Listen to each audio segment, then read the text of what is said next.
And welcome to ESPN College Football, presented by IHG Hotels and Resorts. Man, they are fired up here in Berkeley. Beautiful Northern California day turns to night as the Cal Golden Bears 2-0 early in this season, hosting the Aztecs of San Diego State. Why is there some football fever here in Berkeley? Well, the Golden Bears went on the road last week down to Auburn, and they won in SEC territory in very impressive fashion. Fernando Mendoza just carved up the Auburn defense in the first half, and Cal's defense came up with not one, not two, 5 turnovers. 21-14 was the final score. And Cal celebrated in the locker room a huge win. Dave Fleming, Brock Osweiler, great to have you with us as Cal now tries to back that up with a win here at home as the Bears take the field. And here we go. And Brock, look, I mean, it's one of the biggest wins they've had in a long time, maybe the biggest since Jared Goff was the quarterback here in Berkeley. How do they make that count? How do they make that a springboard for the rest of the year? Well, Flem, I think the formula is very simple. Continue to do what you've done through the first 2 weeks of the season. And for Cal, it's just tremendous complementary football. You have a defense that's leading the nation in takeaways, and then offensively, you're protecting the football. So you're number 1 in the country in turnover margin. But back to that defense, like I said, they're first in turnovers created. It's a very opportunistic defense led by a very veteran secondary. They play a lot of zone coverage, which allows eyes on the quarterback. So when that ball floats into the secondary, they're snagging it. And then on the flip side, when you start talking about the offense for the Cal Bears, well, it's led by this redshirt sophomore, Fernando Mendoza. If you don't know who he is, get to know him. He's got a tremendous personality, but when he gets onto the football field, the command and poise that he is playing with right now is just outstanding. He's upped his completion percentage from last year and decreased the turnovers. This is a football team that is playing winning football. All right, good transition into our Bear Paint game plan. What do you got? San Diego State, it's simple. Eliminate the penalties. You've had way too many mental errors through the first 2 weeks, 24 penalties in total. Stay ahead of the sticks. Stop shooting yourself in the foot. And then for Cal, yes, we talked about the defense. We talked about the quarterback, but you need to get the run game going. You're currently 109th in FBS and rush yards per game. You have 2 great backs in Jaden Knott, Javian Thomas. We got to get them going tonight. The students are here. They're ready. Kickoff from Berkeley coming up next.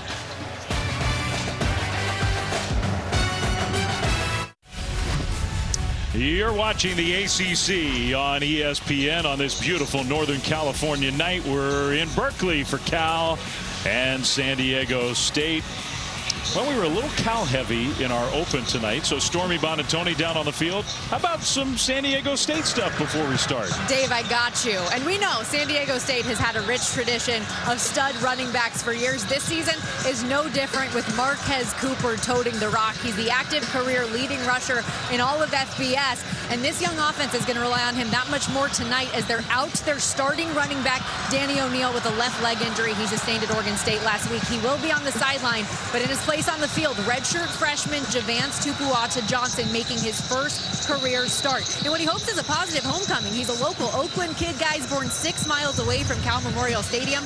Been to many a game in this building, but an opportunity to perform out here on the field. All right, thanks, Stormy.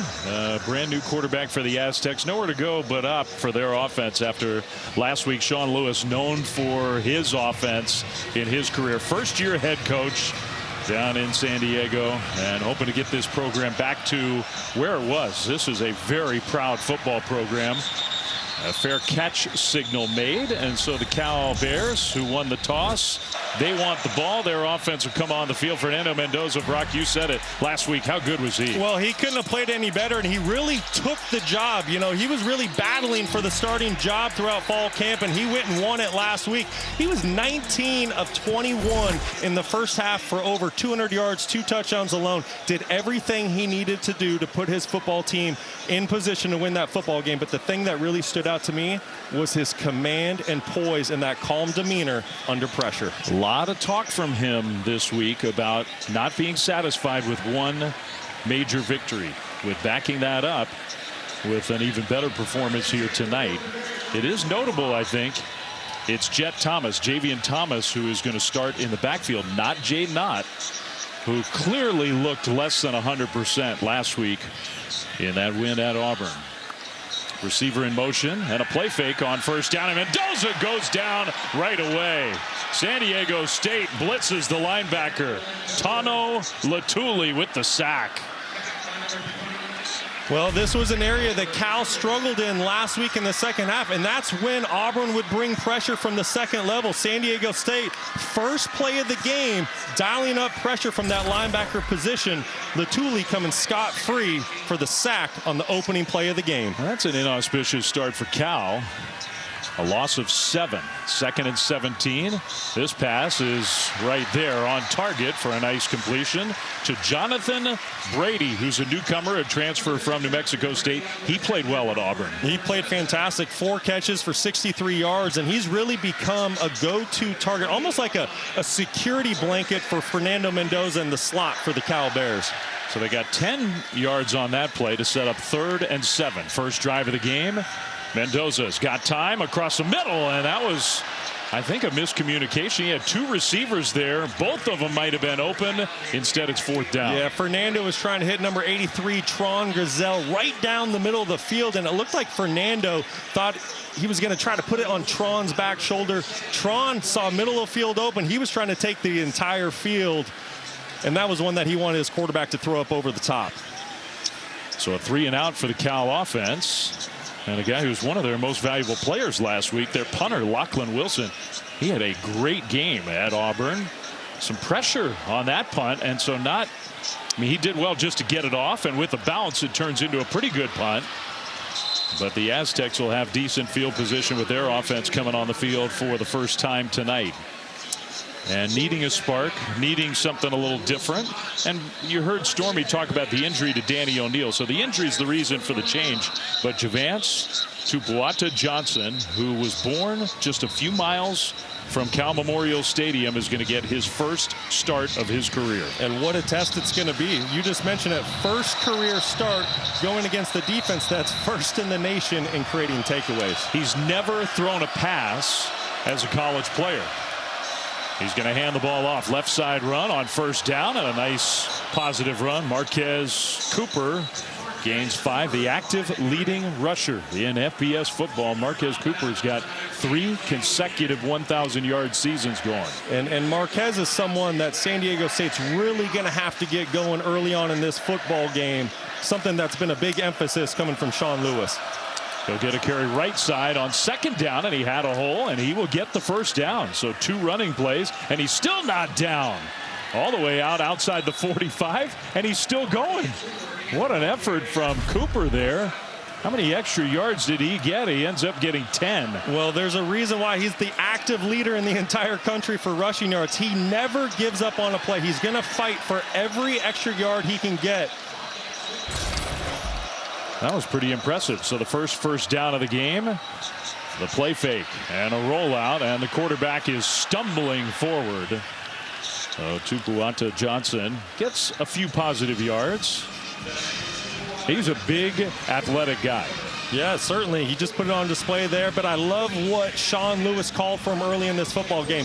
On his first pass, gets him outside the pocket, trying to get him comfortable. Nothing open downfield, tucks and gets positive yards.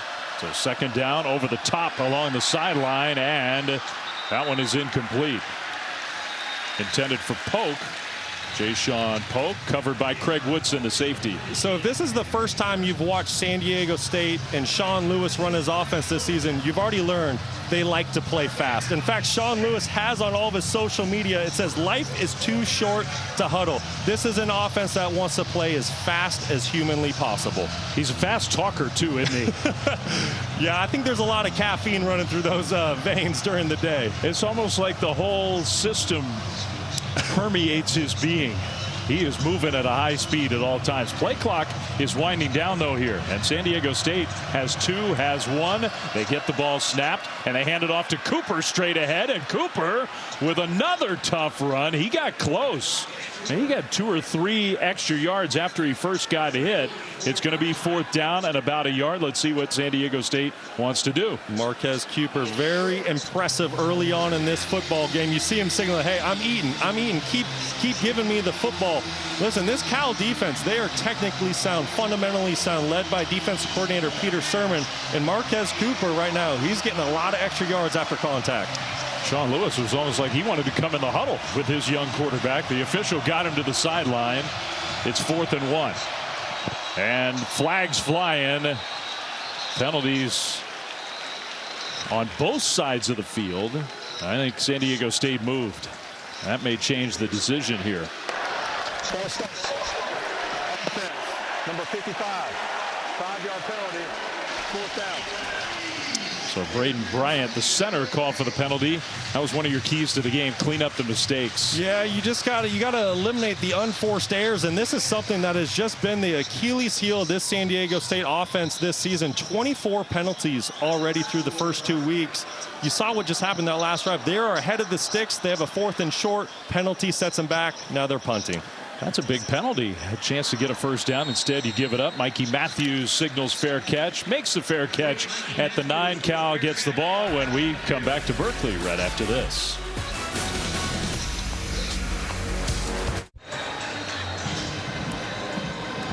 Well, we knew he wasn't on the field for the first series. Now we see that Jade Knott, Cal's star running back, one of the best running backs in the country.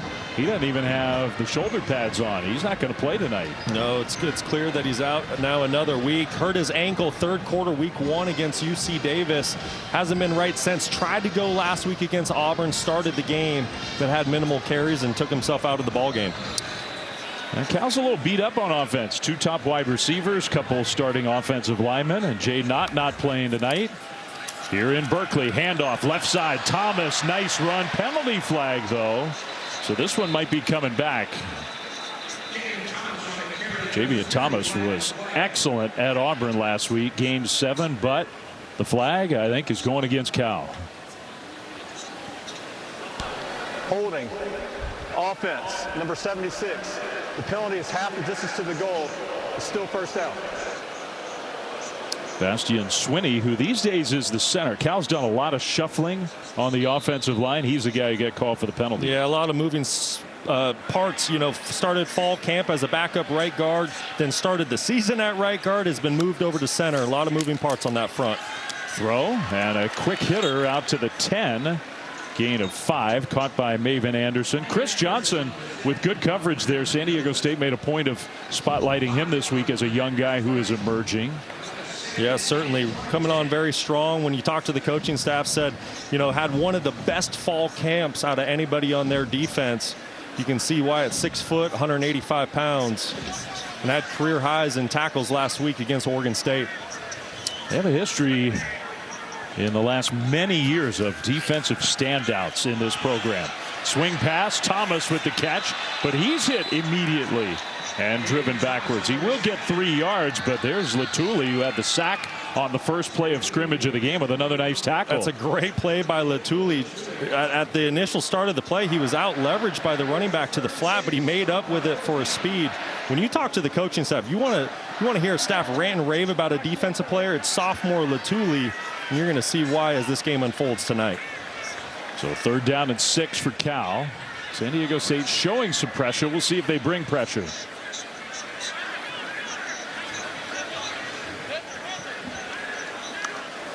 They do. And Mendoza takes a big hit. He never saw it coming. Trey White got in there and he smashed the Cal quarterback for the 2nd sack already. Well, it's another overload pressure by San Diego State early in this football game. Number 47, Trey White on the left side of your screen. It's just an overloaded pressure by San Diego State. They're bringing 4 to the left side. There's only 3 blockers there for Cal. One's going to come free. Mendoza needs to recognize that he doesn't have enough people in protection and get that football out hot. There is a penalty flag on this punt play. Fair catch made right around midfield. So we'll see.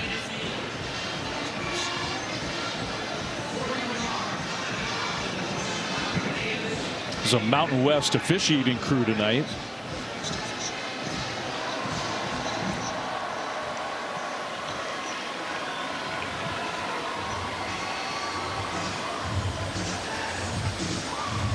Holding on the kicking team, number 45. That penalty will be enforced 10 yards from the end of the kick. Be first down. Wow. Well, San Diego State is going to have great field position. The punt, the penalty. Things haven't started so well for Justin Wilcox and his Bears.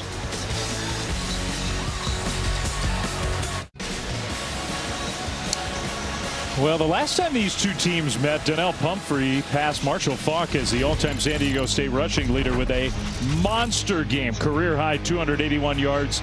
And these two programs, both of them have been defined by great running back history. Pumphrey, Marshall Faulk, the Hall of Famer Rashad Penny had an awesome career. Cal, and it's way more than just these guys. Russell White, Marshawn Lynch, Justin Forsett, Chuck Muncie, Javid Best, J.J. Arrington. A lot of great running back talent in these programs' histories. And Marquez Cooper, who this is his first year here as an Aztec, but he's got quite a track record from his college career. No question. And then just the guy you saw on the screen, Jaden Ott for Cal. Real question is, which school gets to claim running back you? These two have a real claim across the board. Play fake. And a throw whistled in there down the right sideline. The first career completion for Tupuata Johnson inside the 20 all the way down to the 16. Little laundry down on the field. So penalty flag back near the line of scrimmage. And that completion looks like it's going to be wiped out. An eligible man downfield on the offense, number 63. 5-yard penalty. Still first down. That's Ross Ulugalu Masauli who committed the penalty. And once again, San Diego State, the Achilles heel of this offense through the first 2 weeks of the season and now half a quarter, it's just penalties. They've had some really nice plays, explosive plays, touchdowns even called back due to penalties. It's like one step forward, 2 steps back, and it's something that Sean Lewis and the rest of the staff are going to need to get cleaned up soon. Well, Mike Schmidt, that offensive line coach, just can't be happy. 2 penalties for 10 yards. That does not tell the story of that last one or the previous one for that matter. Play fake and a sack all the way back in midfield. And guess who? Teddy Buchanan, who had a huge game last week, got in there again here early in this one. Picking up right where he left off. Monster game. You said it at Auburn last week with the sack on the last play. I want to give that credit, though, to the secondary. It's really a coverage sack. You're going to see Teddy Buchanan coming from the second level at the linebacker position, but there was just nowhere to go with the football for Javance Johnson. So remember, they had a 24-yard gain negated by the penalty. Now they're in 2nd and 19 after another play where they lost yardage. Cooper, left side run, gets back across midfield, but only got a couple, maybe 3 yards to set up 3rd and very long. You got to wonder if this is 4-down territory, if you're able to find a 7, 8, 9-yard gain. I know it's 3rd and a mile right now, but you're in plus territory. Cal player injured. That's Ryan McCullough, who's quickly become one of the Bears' most important defenders. They can't afford to lose him, so hopefully he's all right. We'll step aside.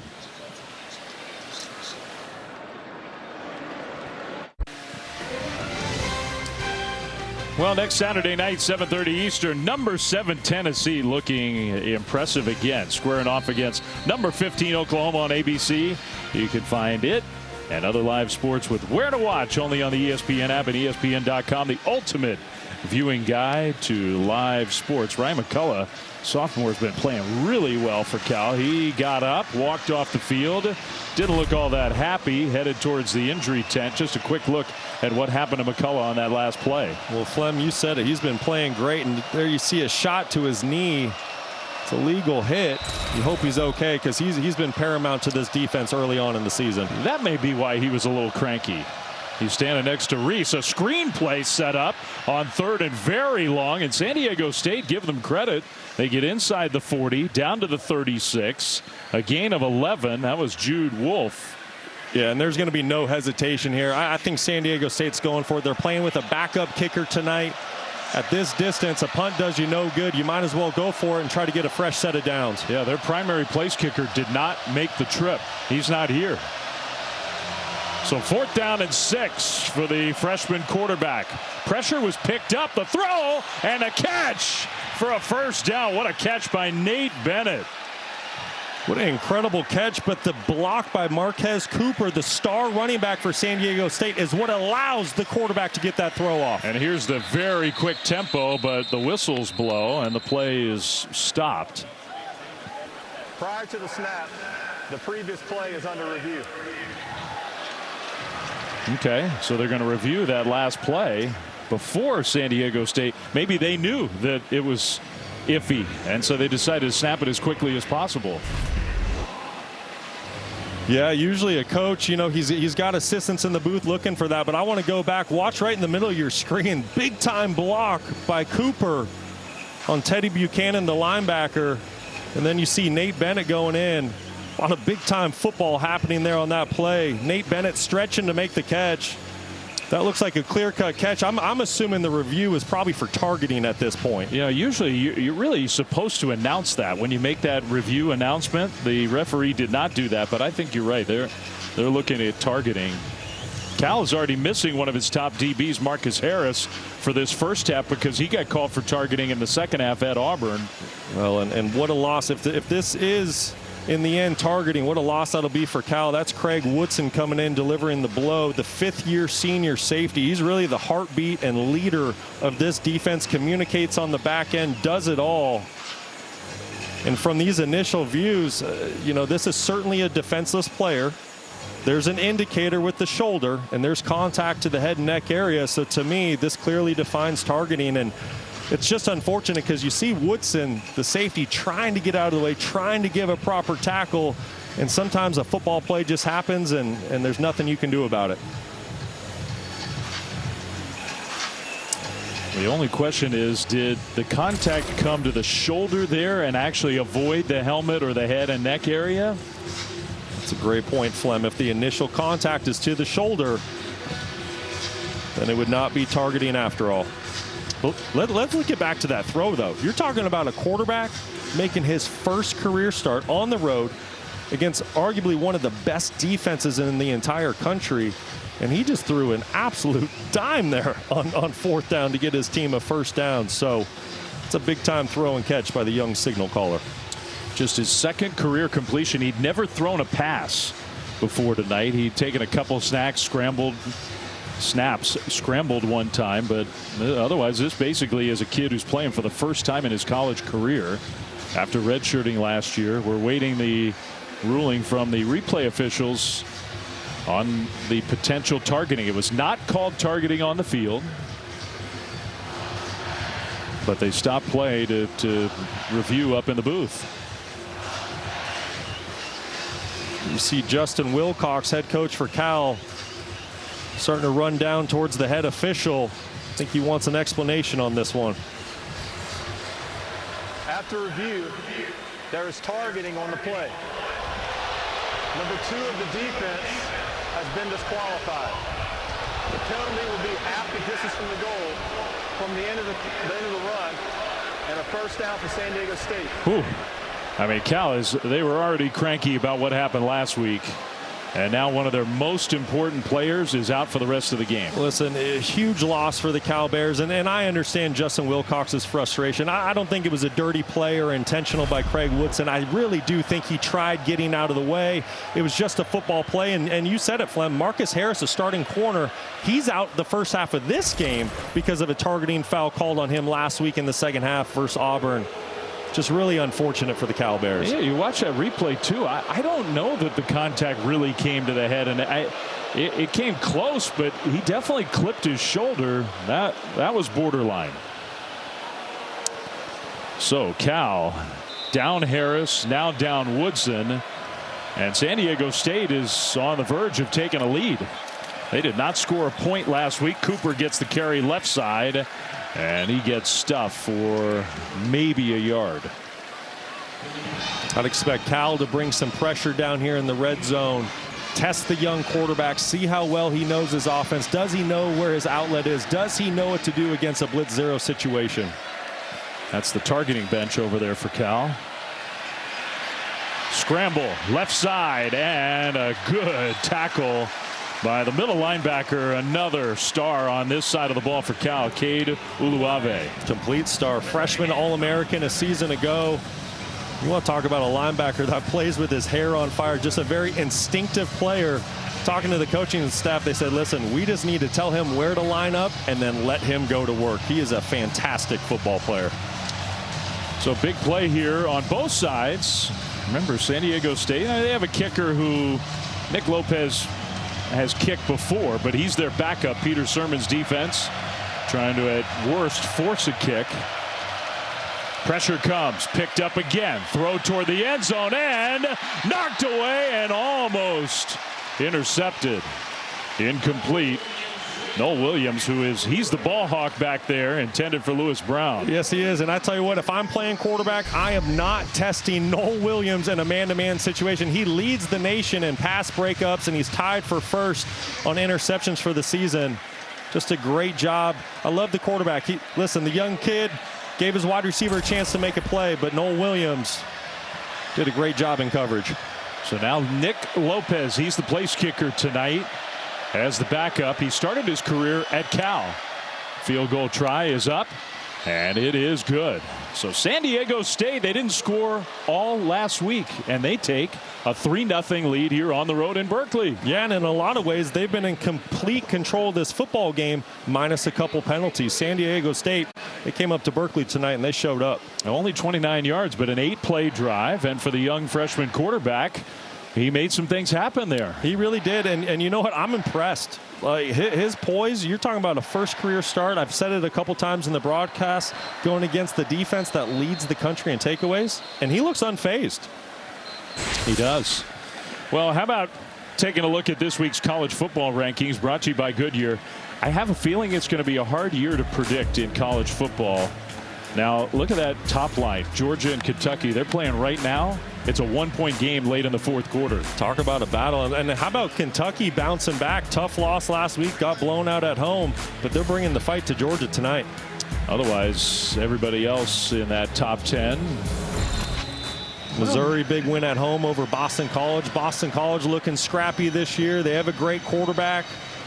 It's going to be a lot of fun to see who fills out that 12-team playoff come December. Miami's been impressive, but BC, Cal, maybe some surprise contenders.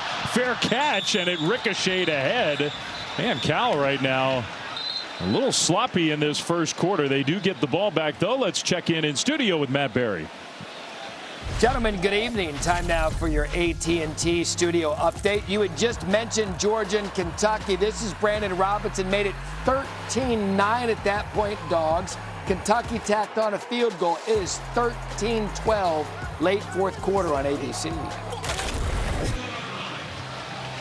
All right, thank you, Matt. And we'll be paying close attention to that one. We're here in the first quarter. Let's see. Cal's offense has been stymied so far. Mendoza, quick throw, and caught by the tight end out to the 38-yard line. That's Jack Endries, who's a good player. That was great recognition by Mendoza. Safety pressure came for San Diego State. Mendoza did a great job of finding his outlet and getting the ball out of his hand. Second down and short. Thomas gets the carry, gets met, and he fought hard to get a yard, but stopped short of the first down. Nice hit there. Owen Chambliss made the tackle. Yeah, hard-hitting middle linebacker for the Aztecs. He's a lot of fun. When you turn on the film, you talk about a guy that can play sideline to sideline and come downhill and hit you. That's exactly who Chambliss is. Well, this Cal offensive line trying to create some push here on third down and short. Mendoza's going to come under center, and he's going to sneak it forward, and he will, I believe, get the first down. San Diego State was saying no, but based on where he's getting spotted, that is a Cal first down. And that's a huge pickup for the Bears. You know, until this point, they've had two other drives, both resulted in 3 and out. That was kind of a gotta-have-it moment early on in the football game to get your offense into rhythm and hopefully get some points on the board. Well, probably a good sign, Brock, that Fernando Mendoza's feeling okay. Remember, he left the game late last week with some sort of knee leg injury, kind of limped off the field. First and 10 Bears. Bit of a high snap. Thomas, though, big hole left side. Jet Thomas got tripped up out in the open field, and I think he gets another Cal first down. No, they spotted him a yard short. That was a great job of Thomas recognizing where the open hole was. There was a field pressure by San Diego State. Thomas made him pay. A little quicker tempo from Cal here. Thomas and the Bears commit a false start.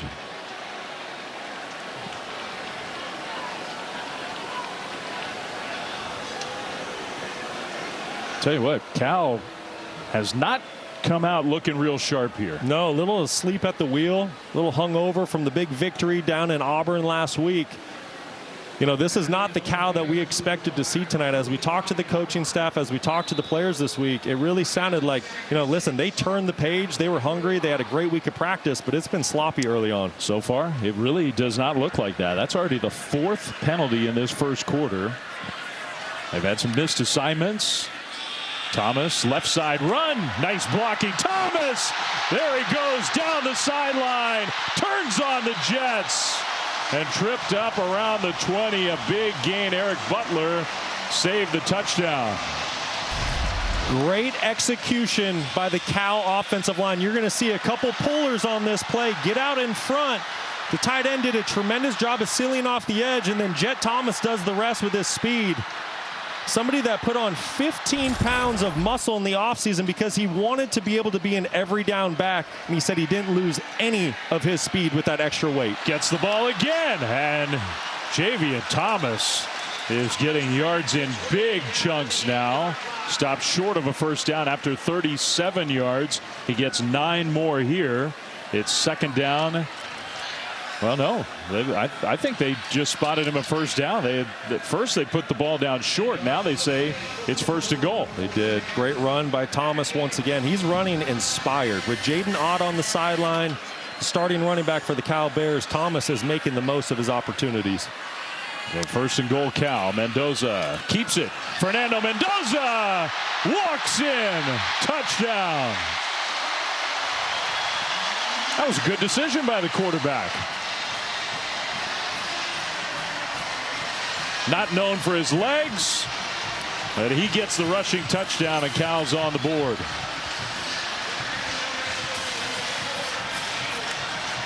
That was great recognition by Fernando Mendoza. It was just a basic zone read concept. Safety pressured off the edge. Everyone collapsed. So when Mendoza pulled it, there was no one there to make the tackle.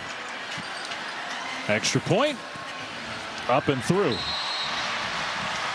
Ryan Coe boots it home, and the Bears go down the field, mostly on the ground, including from their quarterback, Mendoza. Mendoza, not the most athletic guy on the field, but when he recognizes in this zone read scheme, everyone collapsing on Javian Thomas, you don't have to be the best athlete on the field when there's no one in front of you. Great recognition by the redshirt sophomore, pulling the football and getting his team in the end zone. So Cal needed that after undoubtedly a slow start tonight. 7 plays, 69 yards in 3+ minutes.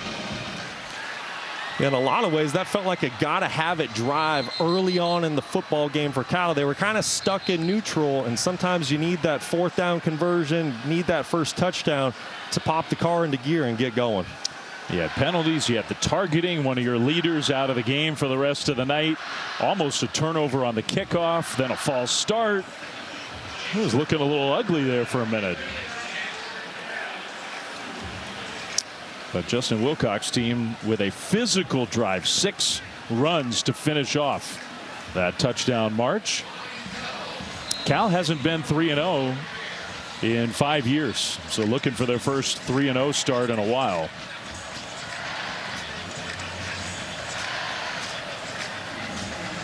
You got 2 returners back for the Aztecs. Coe's got a big leg, and he's going to boot that one through the back of the end zone for a touchback. Another update in studio with Matt. All right, guys, we have your Capital One rewarding performance. 21-point deficit for UCF taking on TCU. KJ Jefferson to RJ Harvey. Knights go on the road and come back to win 34. Wow, that's a big win. Tough loss for TCU. Big win for UCF. A penalty against the Bears, offsides on the kickoff. So the touchback plus 5 yards, San Diego State. And their young quarterback, Javance Tupuata Johnson, starting at the 30. And a fake. Johnson across the middle, and another nice pass. Penalty flag thrown behind the play. We're going to have a penalty on every play tonight. We'll see if it stands. Sure seems that way.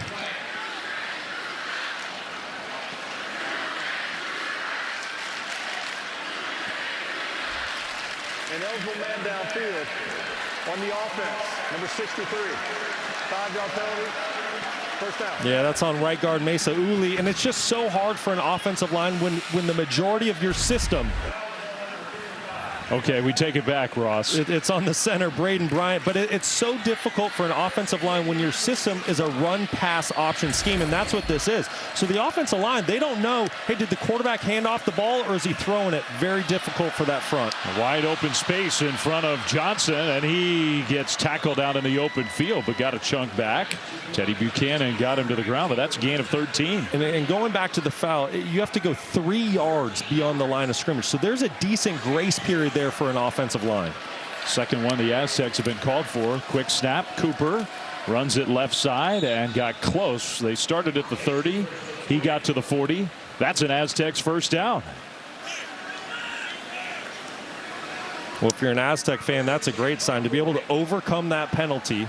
You know, early on in the season, you get those penalties. You're punting the football to overcome it, get a fresh set of downs. That's huge. Fake pitch, and the quarterback keeper, he slips, and he wasn't going anywhere anyway. No gain. It's big Kiana Ina, number 47. Great job in the middle from the defensive tackle position. Just nowhere to go for the quarterback. This is a defensive front for Cal that's had a tremendous start to their season. They rotate a lot of guys up front. They have a lot of talented players and a lot of big bodies, especially at that defensive tackle position. Kiana Ina came from Notre Dame. Cal's done very well in the transfer portal. I mean, you and I have been impressed. Some of the guys that they've gotten out of the portal the last year and even last 2 years. Another flag. The Aztecs are going to be penalized again. I think we have a false start on the left guard. And it's got to be driving Sean Lewis crazy. Offense, number 53. 5-yard penalty. Still second down. Miles Morale. Well, that's already the 4th penalty against San Diego. So we have 9 penalties in the first quarter. And we're going to have at least one more play. We got a chance for a 10. Yeah, and you see run game coordinator there, Mike Schmidt, just shaking his head. He's just in disbelief. He wants those penalties cleaned up by his offensive line. Especially those are just so frustrating. Pressure and the ball knocked down. Uluave, he saw that coming. Read it perfectly. Ryan McCullough, who's back on the field. Remember, he left for the injury tent. He put the pressure on big time. Yeah, he put the initial pressure, and then Uluave cleaned up the play. We talked about Uluave early on about his football instincts coming from the second level. He wasn't fooled for a second. He diagnosed that halfback screen from the get-go. I told you that we had a chance for another penalty. It came in late.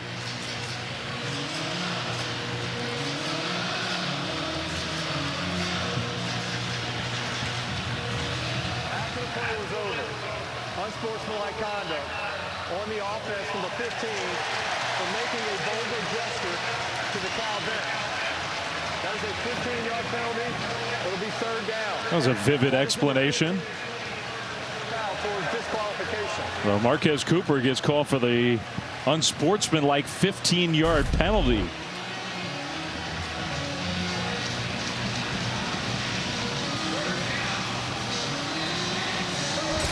Okay, that's pretty vulgar. I think he was saying they're number 1. Can't do that. Any gesture to a sideline, and there was actually a couple of those calls today in other games I was watching. Any gesture you make to the opposing team, it's going to be 15 yards right away every time. I mean, that's not very subtle. 3rd and 30. And Tupuato Johnson decided to keep it. It didn't matter what the Aztecs did there. They were not getting 30 yards on that play. So Cal forces the punt. The clock moves. That's probably going to be the final play of the first quarter. What a swarm to the ball by the Cal defense. All 11 of the Bears were there by the end of the play. I think it's safe to say Cal woke up. Don't you? No question. Cal Bears are here to play. We have a great game in Berkeley. 7-3 Bears.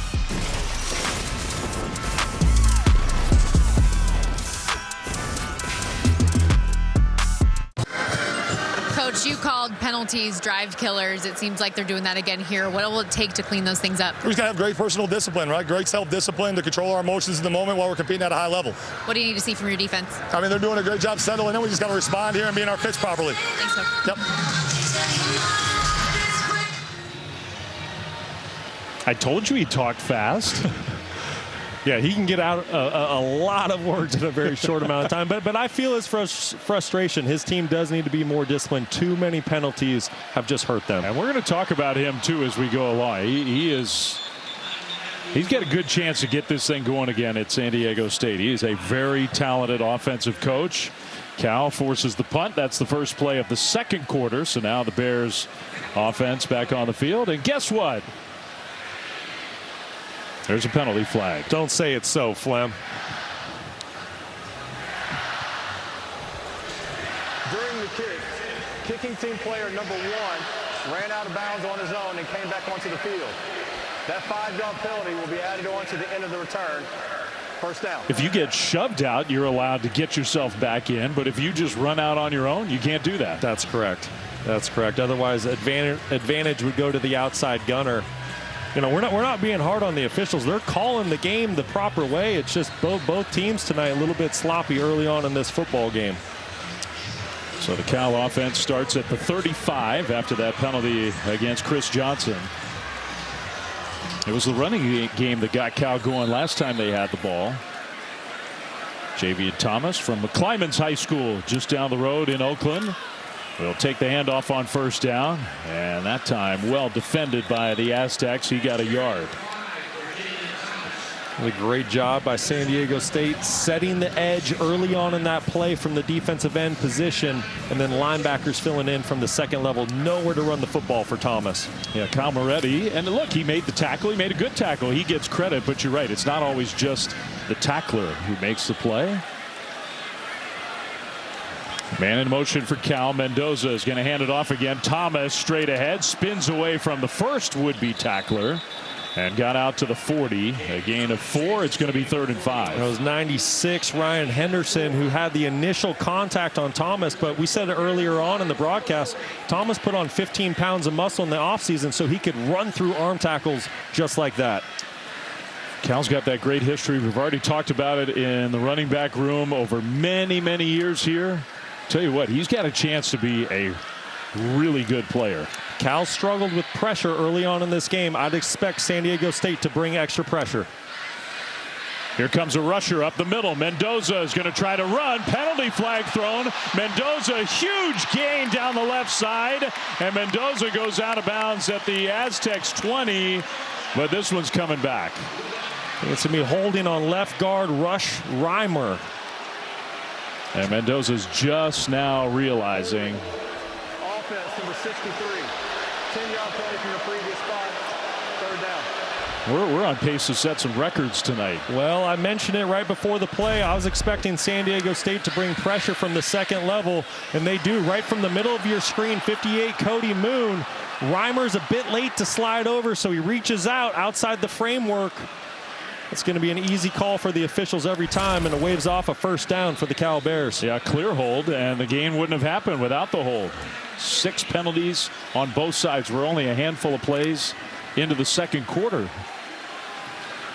And now it's 3rd and 15 for Cal.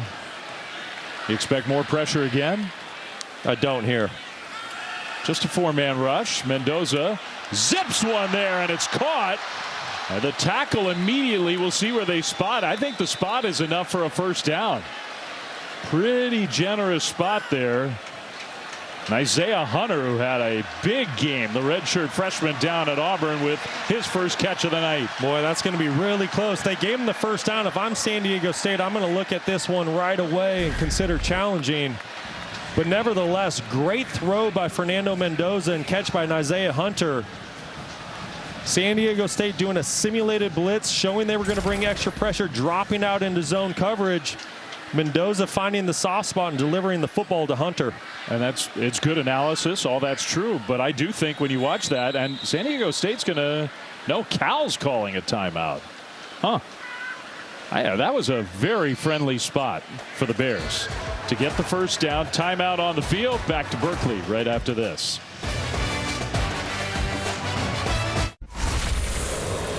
Now, this season, Allstate will celebrate every field goal and extra point made by participating universities by making a donation to the university's General Scholarship Fund. The ball will be placed at the 44-yard line. It'll be 4th down. Thank you, Allstate, and thank you, referee. Cal called this timeout. If they just run a play, I don't think the play was going to be reviewed. You and I watched it live, and we thought that the spot was not correct, and it turns out it wasn't. That's exactly right, Flem. Every good offense has a play where all you have to do is shout one word and your entire team runs up to the line of scrimmage and you run a quick play.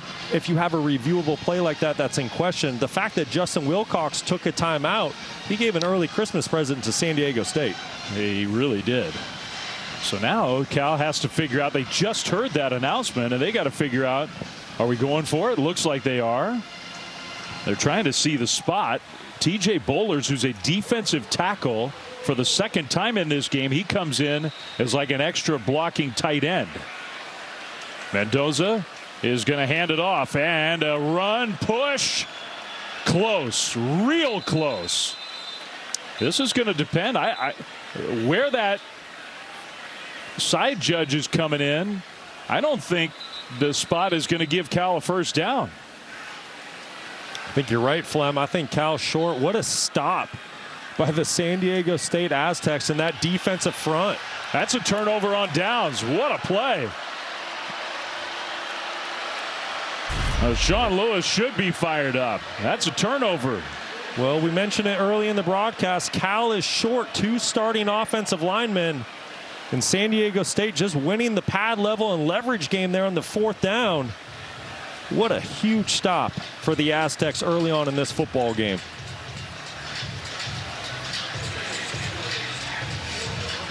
So they knew it. What a big play that was for San Diego State's defense. And now we'll see if San Diego State can dial up some complimentary football and find a way to get some points out of that big stop. They start in Cal territory with a play fake. Johnson steps up. His throw is complete. I think it was. Yeah, caught at the 30. A contested catch made by Jayshawn Polk. That was a tremendous catch by Polk. He was hit right as that football was coming in by Isaiah Crosby. Great concentration. The quick tempo. Pressure picked up initially. Johnson is going to throw, and that one almost intercepted. Wow. Well, he did an amazing job, Tupuola Johnson, to get away, and then he almost made a mistake. Yeah, that's one in the film room tomorrow. The young signal caller, his coach, is going to say, listen, I love the fact that you got out of that sack, but next time just airmail the football completely out of bounds for me. So it's 2nd and 10. That was a great job, though, by the young signal caller to save the distance, right? You take a sack there, and you're really putting your football team behind the sticks. 3 receivers right. Polk is going to go in motion, and we got more flags. Is that going to be the 3rd false start against San Diego State already? False start. Offense number 55. 5-yard penalty. 2nd down. Another one against the center, Braden Bryant. Just inexcusable at this point. You know, you had issues with pre-snap penalties a week ago against Oregon State. It was something you emphasized throughout your practices this week. No excuse for this many pre-snap penalties early on in this football game. Javance Tupuola Johnson, so far I would say he's looking pretty good. Play fake here. Under pressure again. And this time backpedaling. He will go down. Xavier Carlton in pursuit the whole way, and finally he gets the sack, a loss of 9. Well, credit Cal with just the relentless pursuit by that defense. We've seen it early on. Javance Johnson, listen, he's squirrely. He can get away from pressure, so it's going to take that entire front 7 for Cal to get in there to get the quarterback down. And you see the big fellas just pursuing the football. Great job by Xavier Carlton not giving up on the play. So the Aztecs had the one big pass play. Now they're going backwards again. 3rd and 24. They have had some 3rd and longs. Average distance to go has been 15 plus thus far. A little pump fake, a throw off the back foot, incomplete, out of bounds. And now it's 4th and long. It's been the same theme for San Diego State really through the last 2 weeks. You can even say even in the opener in the first half, they do so many good things on offense, but then they just get off schedule. They get behind the sticks, all due to self-inflicted penalties that don't need to happen. If the Aztecs can just clean up those penalties, they're driving, they're marching, they're going to score a heck of a lot more points. So Pastula, the punter, Matthews, the return man. San Diego State's going to try to pin Cal deep. Still fairly early, second quarter. End over end punt is going to bounce into the end zone. That's a touchback. So not this time for Pastula. Cal has the ball at the 20 right after this.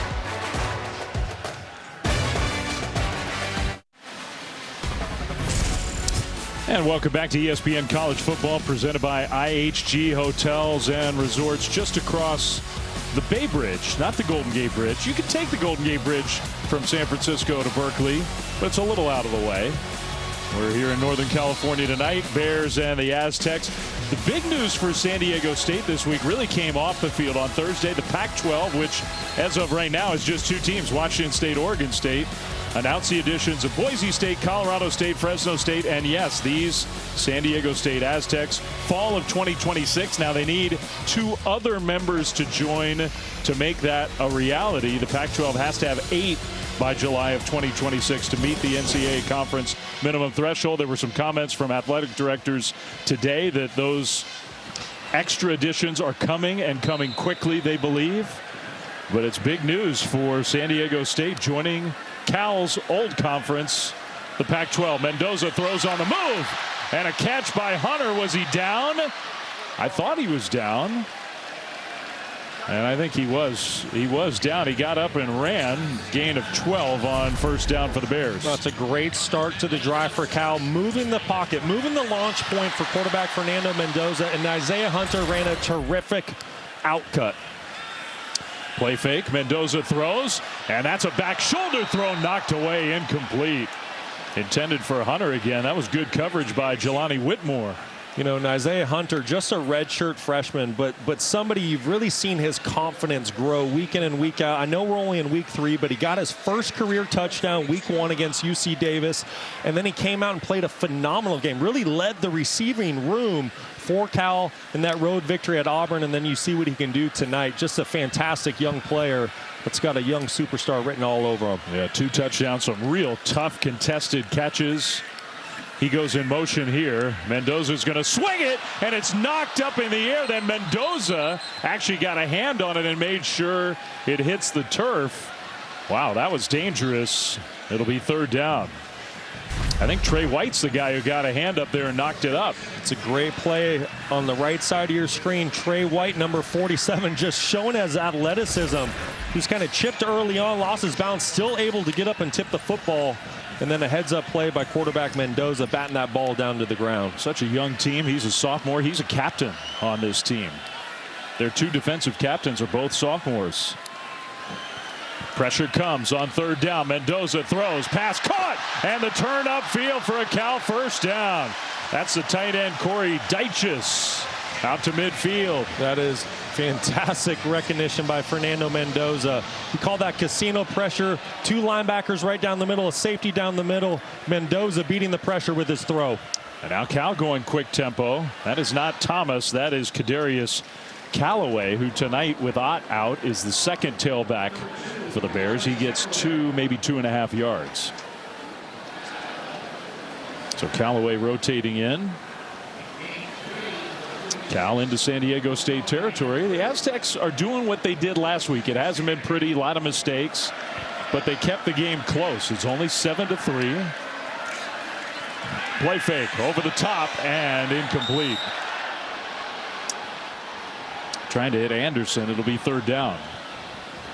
Well, there's definitely been a common theme early on with the San Diego State defense. They want to put pressure on Fernando Mendoza. You're going to see 2 linebackers blitz up the middle, and then this safety follow right behind him. It's called casino pressure.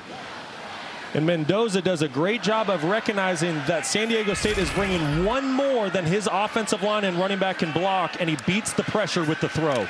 But now third down, he'll throw again to that part of the field, and again The tight end Dyche just kind of came backwards at first, and this time he stopped about a yard short. Now last time Cal went for it and didn't get it. It's 4th and a yard. I don't think Cal hesitates at all. This is 4-down territory. You can't kick a field goal from this distance. A punt doesn't gain you a whole lot unless you pin them within the 5-yard line.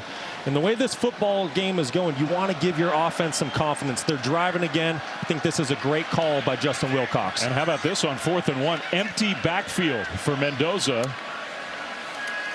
He's looking to throw, and he throws. It's tipped up, intercepted.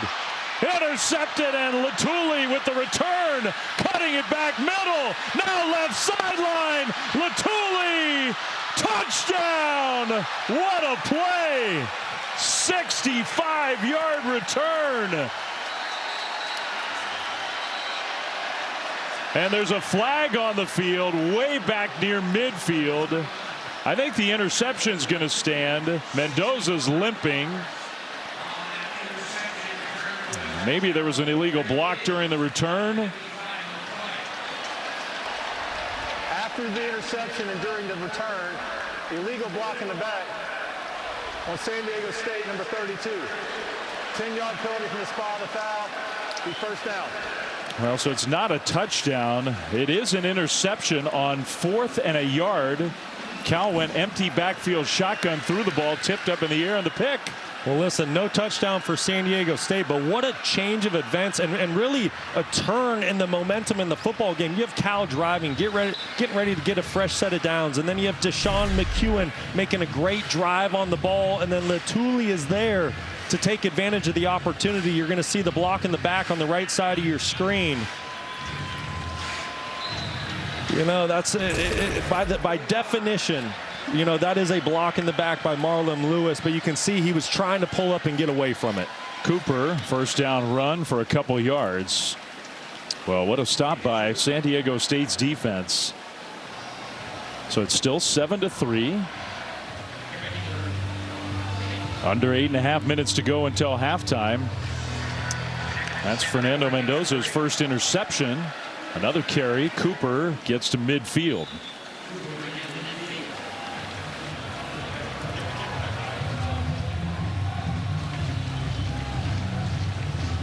And Cal's got to make sure that he's okay. Mendoza pursued the play after the interception and sort of limped his way off the field. Now we got 3rd down for Sean Lewis and his team. I think Sean Lewis has a couple options here. He either gets his quarterback outside the pocket so he has a run throw option, or you hand the football off here if you know it's 4-down territory. Big student turnout tonight here in Berkeley. Pressure, the pass completed, but an immediate tackle. Man, Teddy Buchanan right now is playing at such a high level for Cal. Another big tackle on Cooper. It's 4th down, and San Diego State's going to punt. Teddy Buchanan is a star in the making, the UC Davis transfer. It's man-to-man coverage. San Diego State's trying to create a mesh concept to get Buchanan caught up in that wash and pop a free one to the running back. They're faking the punt. The punter throws, and they convert. What a play. Cal didn't see it coming. And the throw converts the first down. Wow. How about that? Pastula, the punter, he delivered a perfect spiral. He threw a perfect pass, but what a call by head coach Sean Lewis. At midfield, we were just talking about, is it 4-down territory? Sean Lewis sent out his punt unit right away, which signaled, hey, he's not thinking about it. He's just going to punt the football. Nope, don't be fooled. He rushed them out there because he was trying to lull Cal and their return unit to sleep. What a huge play call by the first-year head coach. I think that was the linebacker Chambliss. Penalty flag here. That was a hold. Buchanan got held, and so San Diego State commits another penalty. Every time they do something positive, something good, something to get them going, then you get a flag. Almost without exception. Holding on the offense, number 18. 10-yard penalty from the previous spot. First down. It's on tight end Jude Wolf, the senior transfer from USC. Big-time pickup in the transfer portal for San Diego State. You see him on the right side of your screen on number 10, Teddy Buchanan. It was just the slightest tug. but it was right in front of the official, and it was enough to draw a flag. Well, the way Teddy Buchanan's playing, if you're the blocker out there, you might be thinking, if I don't hold here, my quarterback's going to get killed. Yeah, Buchanan's having himself another ball game. A lot of fun to watch play football. 9 penalties. We got 6 minutes to go in the half. Tipped up, and I guess it hit the turf. Wow, real close. Trying to hit Polk there on a little screen or something like that. It'll be second down. This is a really big drive for San Diego State, and I really think big picture for their entire season. You've had so many opportunities tonight, and you've been hurt with penalties, and now you finally have an opportunity. You went for it on 4th down with the fake punt. You converted. This is a drive. This is a season momentum, confidence-building drive for the Aztecs. But like so often has happened, it's second and very long, 2nd and 20. They're going to hand it off Cooper right side. Cooper gets popped as he got through a hole, and that turns into a pretty short game. Ryan Yates came up from his safety spot. He's getting a lot of snaps here with Craig Woodson out with targeting, and he made the tackle. Boy, you don't always hear the pads popping on the perimeter, but the way Ryan Yates approaches the game and Marquez Cooper, there was some serious contact there on that 2nd down run. Yates, who started his career at LSU, another one of those portal kids for Cal. Average yards to go for San Diego State on 3rd down, 15. It's 3rd and 17 here. Tupuana Johnson in the pocket, throws right, pass is caught down to the 35 or close to it. So now it's 4th down. You're kind of in that no man's land from the 36. Yeah, this is 4-down territory. There's no hesitation by Sean Lewis. You're going for it. But I want to go back to that previous play. The thing I love about the young quarterback, Javance Johnson, making his first career start, so many young quarterbacks would have tried to get everything back on that last 3rd down. He realized, hey, if I can get half back, coach is probably going to let me go for it here on 4th down, which is what Sean Lewis elected to do. It's a very heads-up play by a young quarterback. Play clock winding down. Well, we'll see. Aztecs are still in the huddle. They may just call a timeout. I think that's what they're going to do. They will. With 4:20 to go here in the first half in Berkeley. First charge timeout. The Aztecs haven't converted a 3rd down. They're perfect on 4th downs, though, including a fake punt. They kept this possession going. Well, they're 0 for 7 on 3rd down for the game, and you just touched on, I think the biggest reason is because they've been 3rd and 10 or 15 plus the entire game. So they really haven't stayed ahead of the 6 and really given themselves a chance on 3rd and 4th down.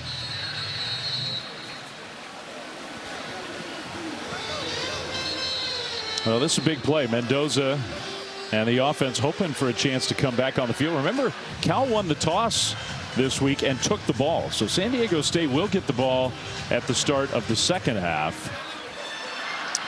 It's been hard to pile up the yardage for the Aztecs tonight, and a lot of that is penalties and mistakes. You have good on good at the bottom of your screen. Lewis Brown at wide receiver going against Noel Williams. Keep an eye out. 4th and 7. They set up a screen, and the pass is caught by Cooper, and a penalty flag is thrown. You could just see it as it was happening. Nate Williams had Teddy Buchanan out there, and another hold against Buchanan is going to negate the conversion. Nate Williams is trying to get out on the halfback screen. Teddy Buchanan was in coverage, man-to-man coverage on the running back Cooper, and Nate Williams is going to get caught with the hold. They can't block Teddy Buchanan. You know, but that's one where you just got to throw up your hands as an offensive lineman and allow your running back to cut back behind you. You don't need to always grab and hold with your hands. So they're trying to figure out where the penalty occurred, I think. And San Diego State's probably going to have to end up punting. Yeah, 10-yard penalty. You're not going for it on 4th and 17. It's definitely going to be a punt from the Aztecs. On the offense, number 74. 10-yard penalty from the previous spot. 4th down. So now the punt team comes out there. Yeah, it's a clear-cut hold by tackle Nate Williams, 74 out there on the perimeter. You can't really see it from your view, but his left hand is preventing Teddy Buchanan from running through and making that tackle on Marquez Cooper. And quarterback Javance Johnson, he knows. He says, stop. Just take your hands off of him. It's been really frustrating for the Aztecs tonight. A lot of penalties have hurt them throughout the night. That would be 10 already in the first half. And that one is punted to San Leandro. That wasn't particularly close. So a touchback. Cal gets the ball, leading 7-3 under 4 minutes to go, first half.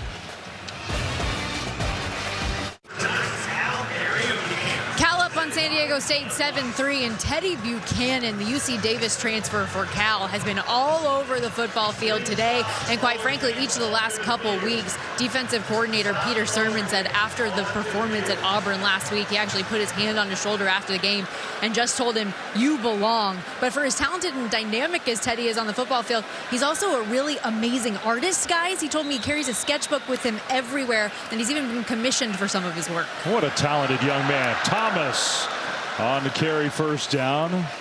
So Cal, with under 4 minutes to go, trying the 4-minute drive here, up 7-3. Stormy teased it. We got to see some of the artwork, don't we?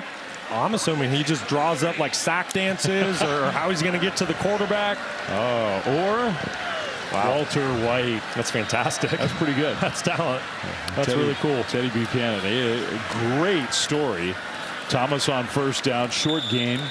I mean, he was a kid who played his high school ball here in the Bay Area over at St. Ignatius High in San Francisco. Teddy Buchanan was the best player on his team. He was a quarterback. He was a defensive end. He hardly got recruited. He went to UC Davis, FCS level. Had chances to leave, wanted to get his degree, finally got his degree, has come here to Cal, and he looks like a total star. ACC linebacker of the week last week. Total star. Mendoza is going to throw backwards to Thomas. Wow. Now that was an improv play. It's a little dangerous. They get maybe a yard. What an opportunity for San Diego State here. You won first and second down. You force Cal into a 3rd and 8 scenario. If you get a stop here and get an opportunity to go get some points before halftime, especially with your penalty-riddled first half, this could be huge for the Aztecs. So 3rd and 8 for Cal. Mendoza, he's been pressured quite a bit in this first half. In the shotgun. Here comes more pressure. Mendoza goes down. Trey White is having a big game for San Diego State. That's his 2nd sack. He also had the tip ball. There's an Aztecs player down and hurt, but it's 4th down, and Cal's going to have to punt. Wow, Trey White. This is the 2-minute timeout here in the first half. Timeout on the field. Cal's going to give the ball back to the Aztecs right after this.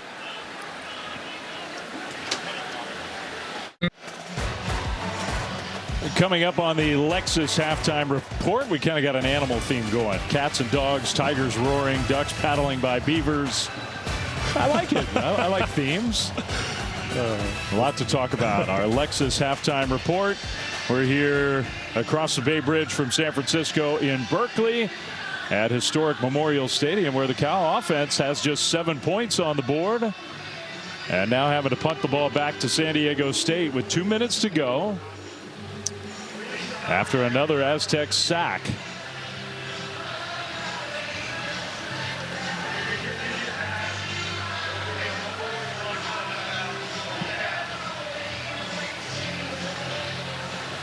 Well, we heard the music just fine.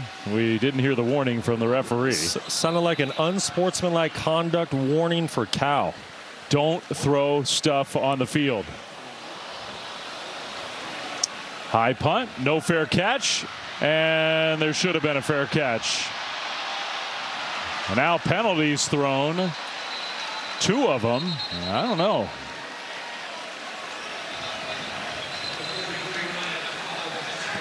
That one might have been on the tackle.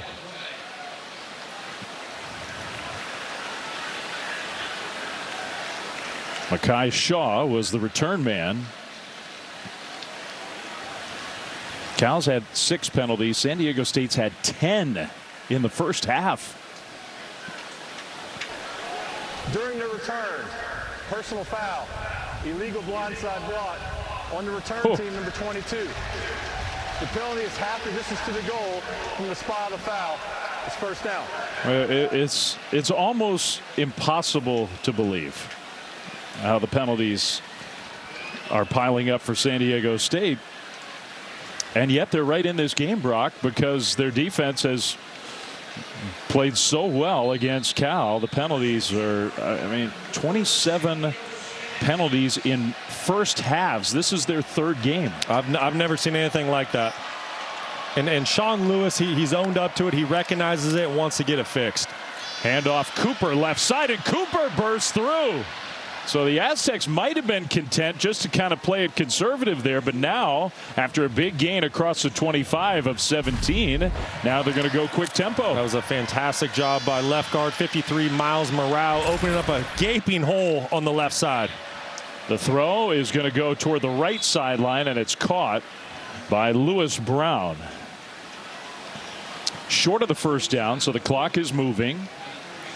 Lewis, somebody the Aztecs wanted to get involved early on in this football game. Second reception tonight. Cooper, left side run again, and it will be a San Diego State first down. Outside the 40. They have 2 timeouts. They have plenty of time. Remember, they don't have their top place kicker. He talks fast, he signals fast. Yeah, 2 timeouts, over a minute left. The entire playbook and entire field is at your disposal. Play fake. And the throw is going to be almost intercepted. That could have been offensive pass interference. Lumagia Hearns, who's playing even more than he usually does with Marcus Harris out for this first half of targeting. Good coverage. Listen, Hearns, he's a very experienced guy. He's played a lot of football, came into the season as a backup, but he's really been thrust into a starting role every single week. Not somebody that you're going to want to test too much. He's a very talented cornerback. Great job getting his head and eyes turned around to break up that pass. And a good play by Nate Bennett to just tackle him so he couldn't intercept it. Heads up play. 1 minute to go, first half. And a handoff. Cooper goes down. Wow. Uluave, he almost took the handoff himself. That was very impressive. Uluave just defeats the block with his hands, gets the offensive lineman off of him, San Diego State makes the tackle for a loss. I tell you what, when he decides to hit a hole and go attack the ball carrier, there's just no hesitation coming from the left side of your screen. Boy, those are violent hands getting off of an offensive lineman. Boom. So it'll be 3rd and 11. Aztecs did take a timeout. Tomorrow at 10 a.m. Eastern, NFL Countdown crew will get you caught up on all the early breaking stories and injury updates for all the games right up to kickoff. And then on Monday night, it's the Falcons and the Eagles. Monday Night Football, 8 Eastern on ESPN and ESPN Deportes. And Peyton and Eli are back on ESPN2 on Monday. You got to get up early if you're out here on the West Coast. Get your NFL day started 7 a.m. on ESPN. 3rd and 11. They're setting up a screen middle. Pass completed, and it'll be a first down across midfield. Nice play. That's Michael Harrison, another local kid who's now playing for San Diego State. First down. That was such a good play design by Sean Lewis. It was a delayed tight end tunnel screen. Cal thought the tight end was blocking. No, he was releasing on the screen pass. Now flag. That's going to be another false start. Could that be on the center again?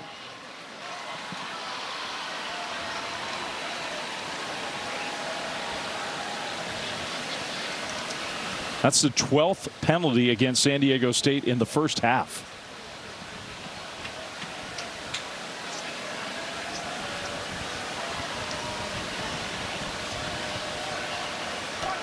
False start.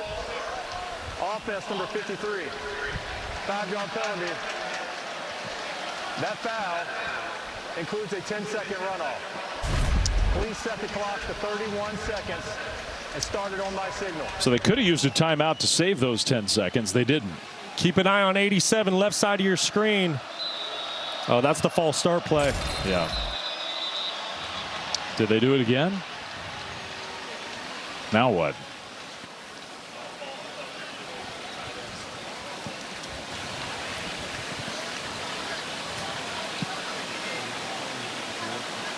Game clock operator. Please put 34 seconds on the game clock. We will subtract 44 to 34. The clock will start on my signal. All right, we're doing some basic math here late night. 34 seconds. And now they're going to start. Johnson scrambling left. Johnson heaves it up. That one's going to be picked off. Intercepted by Cal, and Noel Williams has another one. And they've got 26 seconds. First half's not over. Well, we said Cal's an opportunistic defense, and Noel Williams is showing why. Leading the country in interceptions, goes and gets himself another, but it was all set up by number 18 on the right side of your screen. Tonkara with the pressure, along with 43 McCullough. The young quarterback making his first career start just throws the ball up for grabs. He was probably trying to throw it away and get it out to the sideline, but the ball didn't make it there, and the senior quarterback, Noel Williams, made him pay. Did a good job, looked like a wide receiver, making sure he got a foot down. So let's see how aggressive Cal's offense is. Mendoza with time, throws short though, and the receiver goes out of bounds, the tight end Deichus, but that's a gain of just a couple of yards. Cal's going to have to do better than that. They do have 2 timeouts if you want to get even close to field goal range. Yeah, I like the call by Cal. I mean, there's 20 seconds. You still have 2 timeouts. The clock stops on a first down. Why not try to go find a couple chunk plays and get a field goal or touchdown before the half? You got a kicker with a big leg. Maybe you need 35 yards to make it realistic. Across the middle, that's a nice chunk. And Cal's going to use one of those 2 timeouts, I think smartly, with 14 seconds on the clock, out to their own 46. So timeout Bears. Mikey Matthews made the catch there. Tomorrow, Sunday Night Baseball, and it's the Dodgers and the Braves. Could be a playoff preview. We'll see. Braves are fighting to get in. Sunday, 7 Eastern, 4 Pacific on ESPN and ESPN Deportes. Some star power on the field in that one. Cal, it's been a frustrating first half for them. Not with their star running back, number 1, Jaden Ott. He has not played. Javian Thomas has been good. Cal's had a hard time protecting Fernando Mendoza. I think it's really a first half of missed opportunities, really, for both teams. It's been penalties. Both teams, they haven't been great at converting third downs and getting fresh set. Missed a lot of missed opportunities in the first half. Mendoza steps up, throws deep middle, incomplete. Trying to hit Tron Grizel. Now the clock shows 9 seconds. Well, remember, you still have that timeout. Still have a timeout, and you mentioned it, Flem. Cal has a kicker with a big leg. So if you can get this football to maybe the 35, 36, 37, you're going to have a shot at a long field goal before the half. And with Cal having that timeout, you got to make a quick decision here at quarterback. You don't have time to hold the ball. Hit your back foot, one hitch, ball needs to be out. There's Ryan Coe getting ready, hoping to have a shot. Mendoza on second down.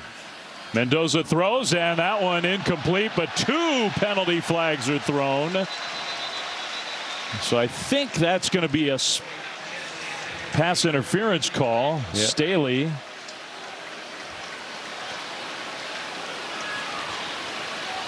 Pass interference. Defense, number 9. The ball will be placed in the spot of the foul. Automatic first down. So it wasn't 15 yards down the field, so it's a spot foul, and they're going to send Ryan Coe out there for a long field goal try. I mean, it's going to be very long. Well, coach says he has a lot of confidence in his kicker, and he's showing that to us right now. San Diego State is not sending anybody back deep. This will be 62 yards for Ryan Coe. Low snap, kick on the way, and that one's going to come up way short. And that's how the first half will come to an end. Both teams will go to the locker room with the Bears ahead 7-3. Well, if you're a Cal fan, this was not what you were expecting after the big win on the road last week against Auburn. But for San Diego State, way to be in the fight tonight. Clean up those penalties in the second half. It's going to be a ball game. Yeah, 7-3 Bears. A lot of penalties. That was a big part of the story. We got a good ball game. We'll get you back to the studio for halftime after this short break.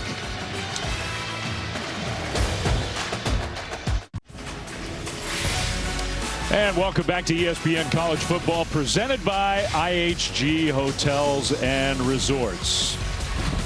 You're watching the ACC on ESPN as we get ready to start the second half from Berkeley, California. The Cal Golden Bears have a 7-3 lead over the Aztecs of San Diego State. Dave Fleming, Brock Osweiler back here with you. Look, Brock, you and I love college football. We love college football players. We try to accentuate the positive. But the story of the first half, San Diego State would be leading this game except for all their mistakes that just piled up. Yeah, a lot of miscues for the Aztecs tonight here on the road. They had 17 plays in opponent territory with only 3 points to show for it. And you talk about the miscues, how many? 13 for 100 yards, which is second most in the last 20 years in Division I college football. You see a pick six by Latuli gets called back because of a penalty. That was a fourth down. You just saw that got called back. They ended up having to punt the football back to Cal. It's 1 step forward, 2 step back for the Aztecs, something I guarantee you Sean Lewis talked about at halftime. Pre-snap penalties, holding calls, illegal men downfield, 13 penalties. And as Brock said, tied for the second most by any team in the first half in the last 20 years. Let's go down on the sideline to Stormy. And hey, there was a lot of good energy from the San Diego State players as they were coming out of the locker room. And Sean Lewis said that's because they're right in this thing and they're not afraid of a fight. He said the only thing that's making them fall behind right now is those penalties, as you addressed. He said the Aztecs are beating the Aztecs, so we need to respond accordingly, have better discipline, get into a flow, because he believes in his offense and his team, guys. I mean, I am glad Stormy said that because they played well enough to be leading in this game. No question. And you know, it's the first thing a coach says in his first meeting of the week. Don't beat ourselves, especially on the road. And that's exactly what San Diego State did in the first half. Well, Aztecs will get the ball to start the third quarter. Kickoff will go into the end zone for a touchback.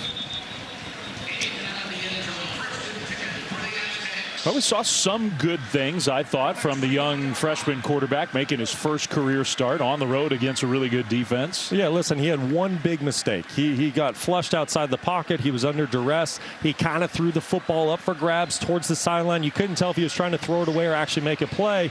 Nevertheless, Noel Williams got his hand on the ball for an interception. Outside of that one play, I've been very impressed with the young signal caller making his first career start. And the tailback, Marquez Cooper, rushed for 54 yards, averaged 4.5 yards a carry. On the first play of the second half, Cooper will get it and made a cut back to the middle to gain a couple yards. Boy, great job. Great job on the cutback there by Cooper. Let's go back down to Stormy. And Johnson getting the start today because Danny O'Neal, the true freshman quarterback who won the job out of camp, unable to go today for health reasons. But the two of them on the sideline throughout the entirety of the first half were talking through things together, going through. O'Neal was extremely encouraging to him, just said, keep doing what you're doing. You guys will be able to handle business.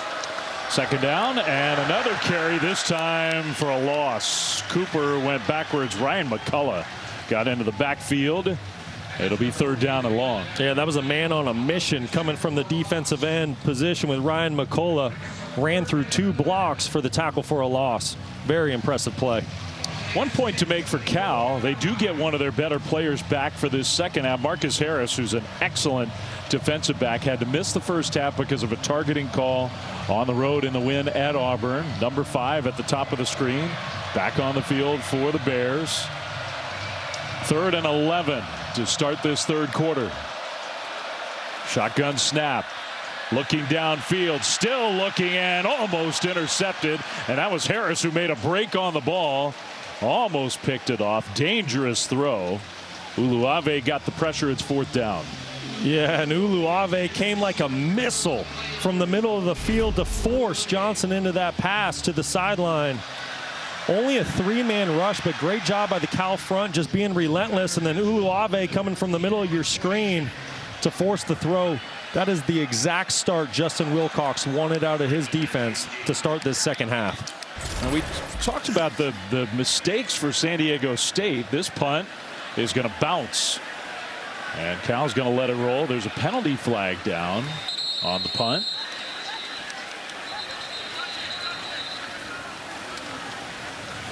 So as of now, the ball is spotted at the 31-yard line. Sean Lewis might be thinking this can't be against us. Holding on the return team, number 4. 10-yard penalty from the end of the kick.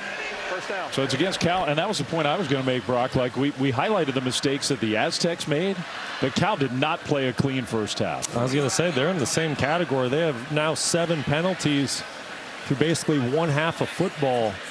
Just been very sloppy for both teams tonight. You know, San Diego State, that's kind of been their MO through week 1, week 2, and somewhat rightfully so, very young football team. But Cal, there's a lot of veterans on this football team, and they have some high expectations, especially after that win last week on the road against Auburn. So to see this sloppy play tonight, I can promise you Justin Wilcox isn't very fired up over it. All the talk about it. Don't get ahead of ourselves. Don't celebrate too much that win. Move on. Get ready for week 3. Keep the momentum going. And they really have not done a very good job of that so far tonight. Got a lot of football left to be played. Offense on the field, first down, and Javian Thomas with a nice run up the middle for a gain of 6 on first down. He had a good first half. I was just going to say, we talked about the bad, but the bright spot of the first half was Jet Thomas. Already 80 yards in the game, averaging 8.0 yards per carry. Second down. He'll get another carry here, and Thomas gets a first down. You know, he has the nickname Jet. He has speed, but you talked about the work he did in the offseason. He can be a punishing runner, too. Yeah, put on 15 pounds of muscle in the offseason, and it's because he wanted to be available to be an every down back. He hasn't lost any of his speed. He's been very impressive through the first 3 weeks of the season. I mean, he trucked some Auburn defenders last week. Mendoza's going to throw, and that pass is caught. A quick, immediate tackle made by Bryce Phillips. It'll be second down. Well, we just touched on the big first half out of Jet Thomas. You're going to see why the offensive front did a great job early on, opening up some big holes. Jet Thomas able to get to that second level before he's touched, and then really use his speed and burst to his advantage, making guys miss with strong stiff arms. He's been a lot of fun to watch with Jaden Ott out of the ball game tonight. Mendoza rolling right, a keeper. He will slide, and it depends. You know, if he just taken one more stride, that would have been a first down, but he started the slide. It's where you start the motion to slide is where they spot the ball, and he's short. That's exactly right. As soon as your rear end starts to be in a seated position and go to the ground, wherever the ball is at that exact moment is where the football is spotted. So 3rd and 1. This was not easy for Cal in the first half. They were so good on 3rd down at Auburn. They haven't been great tonight. 3rd and a yard. Thomas carry, first down and more. There he goes. Thomas cuts it back down the left sideline inside the 10. Huge play on the ground for Jet Thomas. It's going to be 1st and goal. 57 yards. I think that defensive lineman Bowlers got in there again and made a big block to help spring him. You're exactly right, Flem. Big 88 TJ Bowlers, defensive tackle for Cal, was in heavy personnel. He pulled on that play, created a huge hole, and left guard Rush Reimer did a fantastic job. Jet Thomas did the rest. So now, I think it's Callaway who's in the game. Mendoza. Oh my goodness. Almost like he was trying to jump pass, and then he almost got snapped in half. That was not pretty. Alualu gets credit for the tackle. Yeah, it seemed a bit to be a broken play. It was like Mendoza was trying to pop it, almost like a pop pass to his running back going down the middle, but everybody was covered, nowhere to go with the football. Awkward landing for Mendoza. Callaway, the tailback.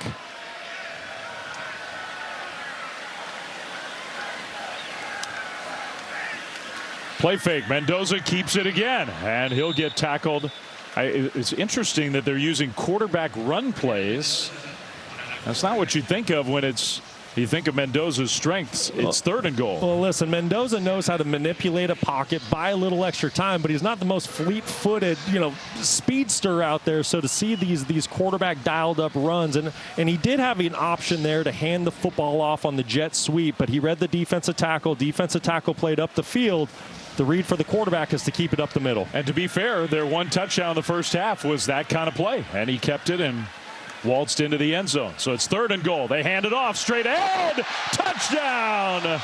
Kadarius Callaway, what a burst. And Cal, first possession of the second half, into the end zone to make it 13-3 with an extra point coming. Fantastic job by the offensive line. Tight end 87, Jack Endries, got in there, helped out his buddy Kadarius Callaway. Callaway at 6 foot, 220 pounds. He is a physical downhill bruising back, but nobody touched him. Great job by the offensive line. He was able to waltz into the end zone. 8 plays, 85 yards, and they did it on the ground. Extra point up and good. So the Bears make it a 14-3 lead. Callaway paid it off, but it was Jet Thomas who got it started. Well, coming into the ball game tonight, we said Cal needed to get their run game going, and that they have done. They've rushed for 147 yards through 2.5 quarters. I'd say that Cal Bears run game has showed up tonight.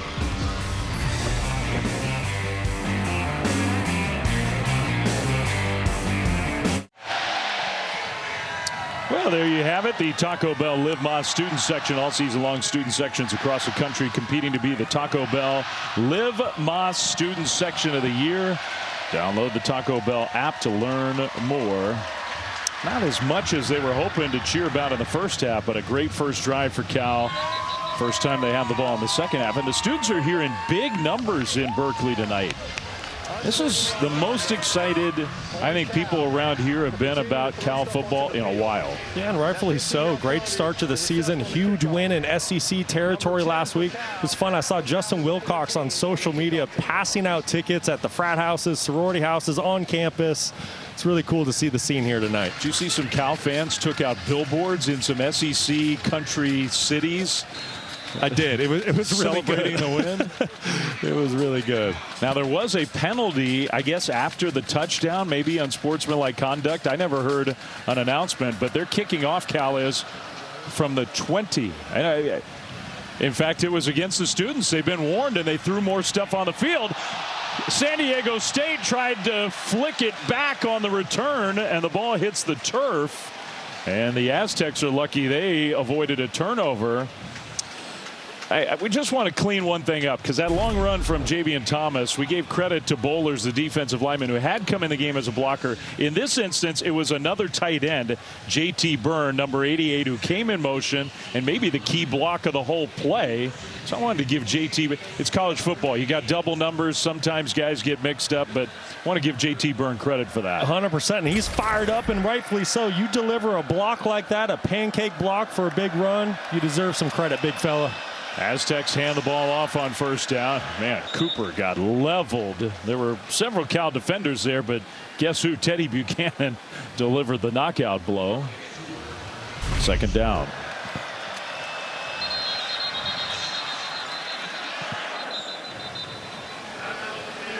And maybe it wasn't. It was Uluave.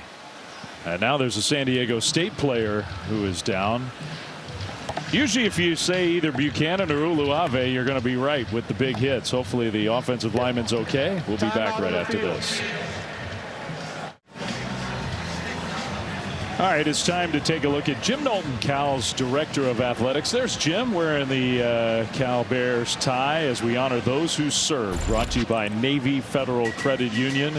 Jim has a unique background. There aren't many athletic directors whose resume looks like this. Graduated from West Point in 1982, 26 years of service in the U.S. military. He was an engineer in the 86th Airborne Division, assistant director of the Army Corps of Engineers. Then he was the Air Force Academy athletic director before coming here to Berkeley. And we salute Jim for his service and all of those who serve. It's not an easy time to be an athletic director. No question. Conference realignment, portal situation, NIL, let the list go on and on. But Jim, thank you for your service. Fans, we love you. Stop throwing the cards on the field. That's 2 15-yard penalties. Please stop throwing the cards on the field.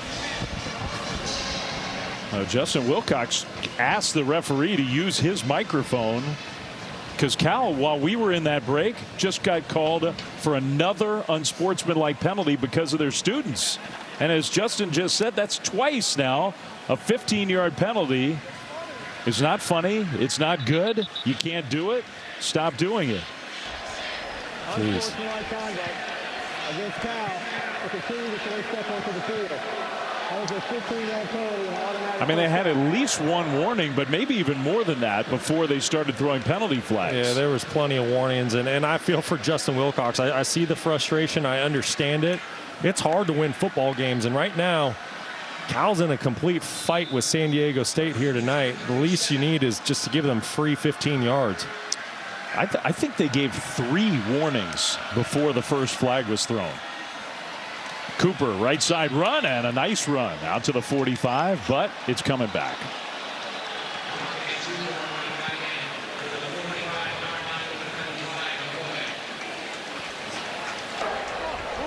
Holding offense, number 74. 10-yard penalty, first down. Nate Williams, another hold against Nate. We're going to have to see that replay. I thought Nate Williams and tight end number 18, Jude Wolfe, did a pretty good job on that off-tackle play, working on a combo block. Get the right side of your screen. I mean, there's a light little hold there, but that's also just football too. I mean, at the end of the day, you can almost call offensive holding on every single play. At some point, you got to let the guys play some football. Jalen Armstead has come in the game at tailback. The center is back out there for the Aztecs. A throw down the right sideline, incomplete. Intended for Lewis Brown. And he had Noel Williams back there in coverage. You know, one of the few shot plays we've seen the young quarterback Javance Johnson take tonight. I don't know if Noel Williams is the cornerback you're going to want to test on those man-to-man go routes down the field. Noel Williams leading the country in interceptions right now, but it is good to see the young signal caller take a shot down the field and try to get some of those yards back he lost on the penalty.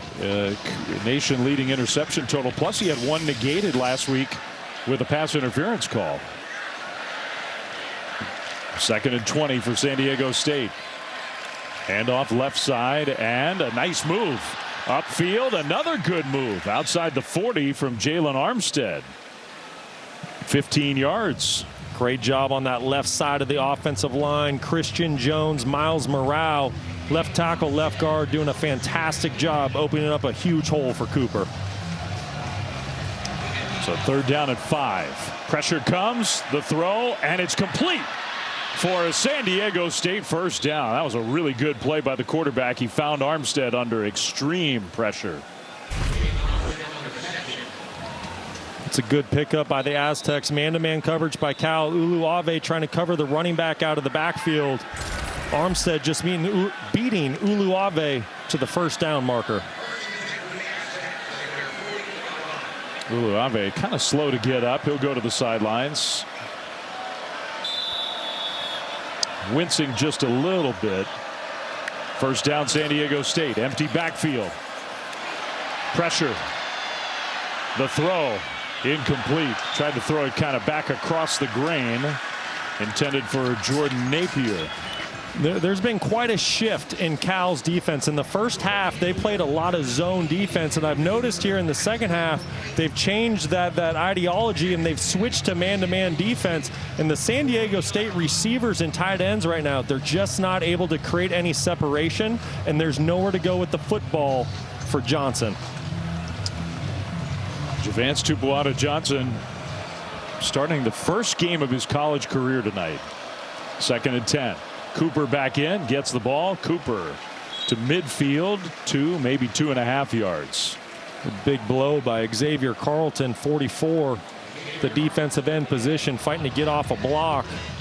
If he doesn't make that hit on Cooper, Cooper's going to get a lot more yards. It's a big time play by the big fella.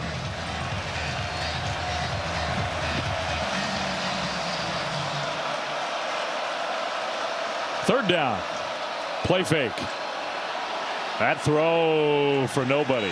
Miscommunication. The receiver broke in. The pass went out. And it's 4th down. That's one Javance Johnson's going to want back tomorrow from the slot. From the slot, Jordan Napier came wide open in the zone coverage. I was just saying how much man-to-man defense Cal was playing.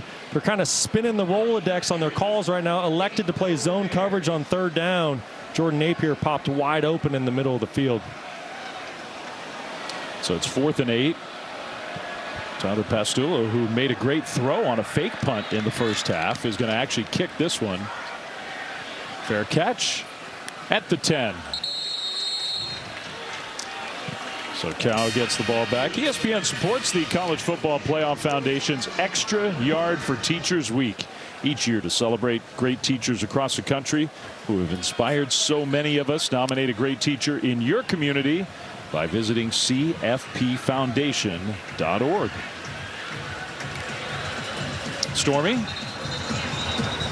And guys, by the way, I caught up with Cal quarterback Fernando Mendoza, and he said he's had amazing teachers at every level, but wanted to give a special shout out to one of his current professors, Stephen Eder. Said how impactful Eder has been as a mentor, a role model academically, helped improve him in so many ways, and said it means so much to have a teacher genuinely believe in you and want the best for you. And we all have people like that in our lives, right?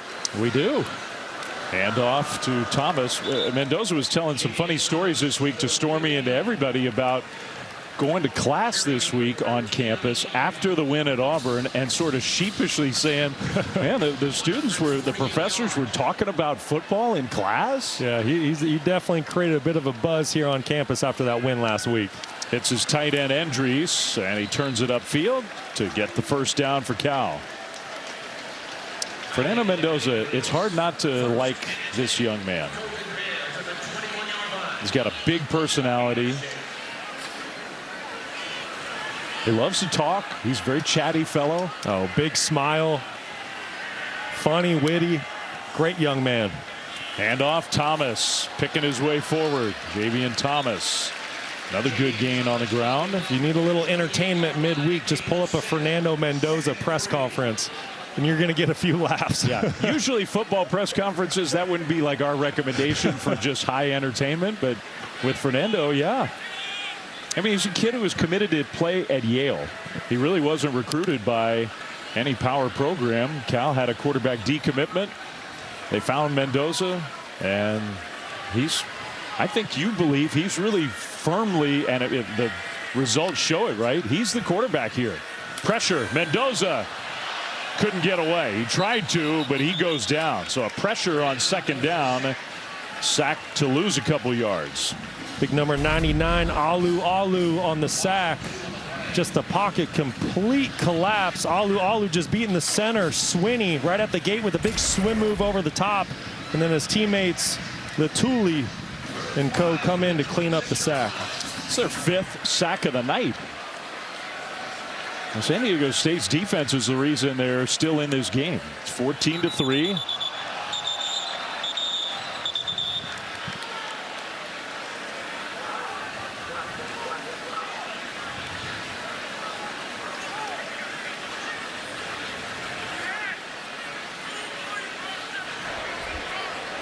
False start.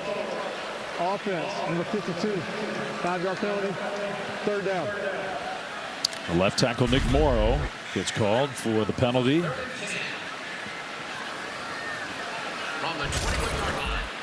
Nick Morrow had never played offensive line before he came to college. Now he's their starting left tackle. 3rd and 10. Mendoza throws middle, caught. That's Tron Grizel, first down Cal. Great job by Mendoza, standing tall and strong in the pocket, keeping his eyes down the field. And Tron Grizel, who's reliable and consistent, finds the void in the zone defense. So a gain of 21. That's the biggest pass play of the night for Cal. Mendoza throws that one, almost intercepted. Trying to find Isaiah Hunter. That's a great play by defensive back number 1, Chris Johnson, driving on the football. Mendoza trying to get the football to Hunter on almost like a little kind of glance route. It's like a little bit deeper of a slant off the play action. Chris Johnson did a great job driving on the ball and breaking it up. 2nd and 10. Play fake. Another quick throw. That's Grizel again, outside the 45. Gain of 4. It's 3rd and 6. That's a play Cal really likes. It's an RPO. Mendoza has the opportunity to hand the football off if he wants, but in the slot position, if the safeties are going to play soft, Mendoza's going to take that slot hitch all day. He showed that last week against Auburn, and he's done it again tonight against the Aztecs. Cal just converted a third down a moment ago. They've got another third here, 3rd and 6. Pressure got picked up. Mendoza's going to run. He's going to get the first down. And Moore takes a hit, though, as he gets into San Diego State territory. Well, great job by the Cal offensive line. They've really struggled picking up the pressure and blitz packages by defense coordinator Eric Schmidt tonight on 3rd down. But that time, they were there to pick it up. Mendoza noticed the void in the field, picked up a first down up the middle with his legs. Throw out to the left side. Grizel again with a couple blockers out there. Takes it inside the Aztec 40. Cal mixing up their tempo at times. They're playing with more of a warp speed, as fast as you can possibly go, and then every once in a while they pull it back, they huddle, they get on the same page. Good job of mixing up the tempo. Gain of 4. Offense has been better here in the second half. The Bears 2 drives and they've moved the ball both times. Callaway motions. They're going to throw it in the opposite direction, though. That's Hunter. Hunter cuts middle. There goes Hunter to the 15. Penalty flags thrown behind the play all the way down to the 5. We'll see. I think this one's going to go against the Bears. 35 yards if the play stands.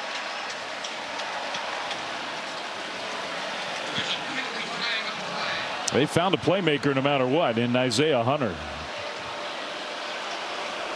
On the offense for the 63. 10-yard penalty for the spot of the foul. 2nd down. Rush Reimer gets called for the hold to negate that huge play. Rush Reimer, left guard, gets his hands a bit high, grabs the defender up by his head. Easy call for the officials. Just not playing with sound technique and fundamentals right now. I mean, it was going to be a nice play no matter what, whether that penalty was committed or not. Play fake. Mendoza dumps it short left, and his receiver catches it. Mikey Matthews, but then falls down. You know, Flem, you bring up a great point. It's going to be a big play no matter what. And offensive linemen are taught, you know, keep your hands within the frame of the defender's chest. And if you can't do that, you already have a big body, just get in his way and then let the skilled guy with the ball in his hands make a move off of that. Just been very sloppy for both teams tonight. 3rd down is short instead of 1st and goal for Cal a couple plays ago. Mendoza in the pocket, throws, caught by Endries, the tight end. That's another 3rd down conversion for the Bears. That was a big time pickup by the Cal Bears, getting a fresh set of downs. Mendoza had to go all the way through his progression, right to left, all the way across the field. They had a man-to-man concept versus zone defense. Found his final outlet in tight end Jack Endries. Going quicker tempo on 1st down. Play fake out of the pistol. Over the top left side. Flag thrown. So trying to find Tron Grizel. Bryce Phillips had the coverage. That's going to be the 15th penalty of the night against San Diego State. We're in the 3rd quarter. Prior to the pass, holding on the defense number 0. 10-yard penalty from the previous spot. Automatic 1st down. So Bryce Phillips gets called there. 15 penalties, 120 yards. Yeah, the senior transfer from Tennessee State. You know, I'll be honest, I didn't see where the pass interference was. I thought it was a pretty good play by both players, just trying to make a play on the ball. Pressure comes wide open. Mendoza found his tight end. Dyches, touchdown, Cal.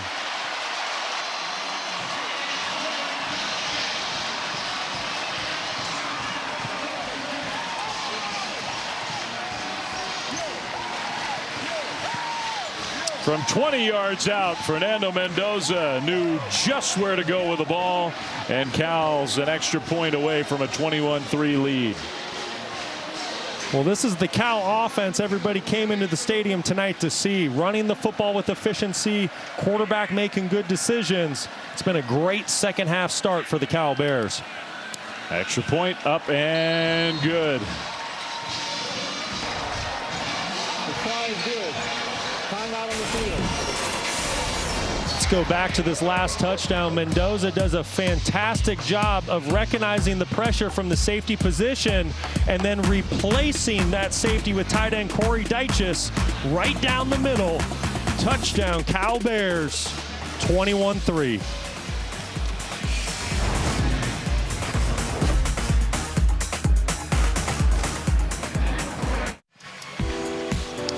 Well, the next stop on the F1 schedule is the Azerbaijan Grand Prix at the Baku City Circuit. That's the fastest street track in Formula One. I bet you didn't know that. Coverage, but maybe you did. Coverage begins early, 5:30 a.m. Eastern, with Grand Prix Sunday right here on ESPN and the app. Fernando Mendoza and the Cal offense, they've got it revved up here in the second half. 2 drives, more yards than they had in the entire first half, and a couple touchdowns to lead 21-3. Yeah, I think this is what the Cal Bears fans expected to see after last week's performance. Obviously, the halftime adjustments clicked, and the offense for the Bears is rolling. It's going to be another touchback. Well, as we wrap up this week in college football, look ahead to next Saturday. The ACC Network has a slate of games. Starts at noon Eastern. North Carolina hosting JMU. Better be careful. Tar Heels, Rutgers, and Virginia Tech at 3:30, and then cap off the night at 8 with number 24 Boston College hosting Michigan State. BC's been impressive. You can catch all 3 games on the ESPN app as well. Cal, by the way, next Saturday will be in Tallahassee.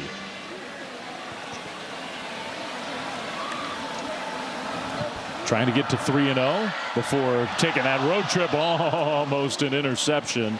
Marcus Harris, he's made his presence felt since coming in the second half after having to miss the first half because of a targeting penalty. I was going to say, he's just getting warmed up, and this is just an off-target throw by Javance Johnson. He does have an open wide receiver just a little bit off target, and that's one Marcus Harris does not normally drop. You see the look on his face, and that's why.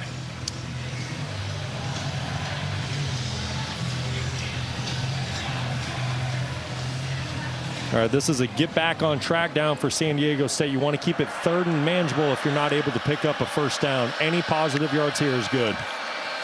Handoff. That's Cooper running middle, and Cooper gets tackled at the 30, so 5 yards. It'll be 3rd and 5.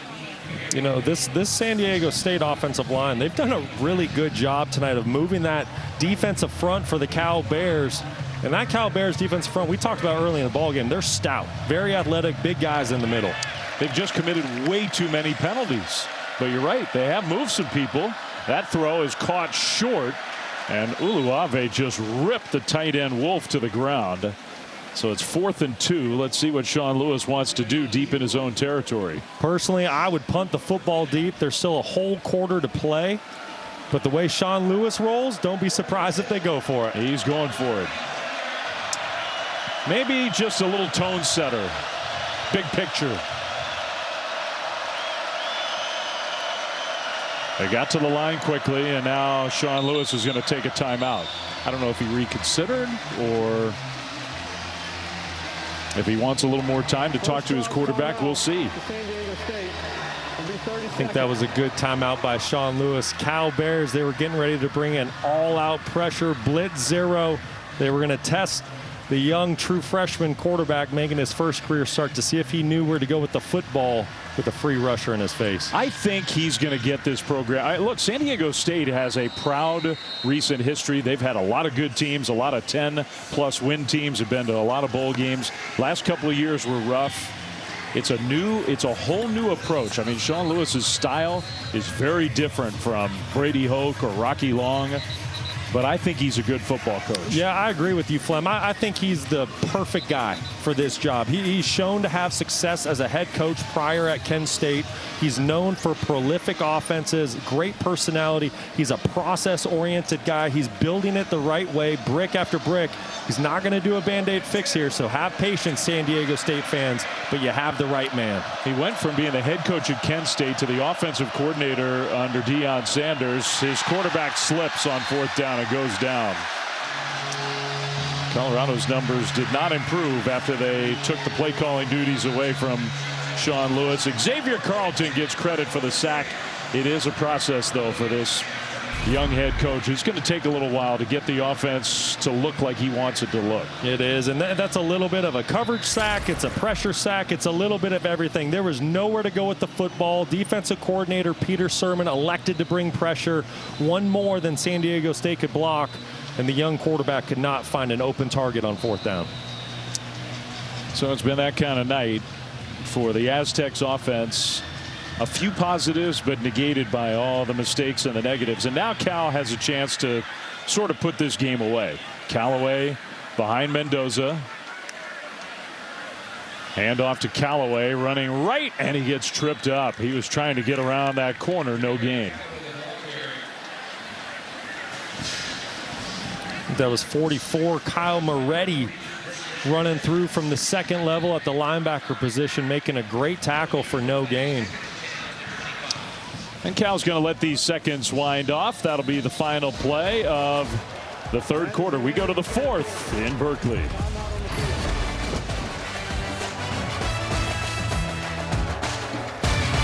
Coach Wilcox, it feels like there's been a different energy and flow to your group here in the 2nd half. What do you credit that shift to most? That we played better.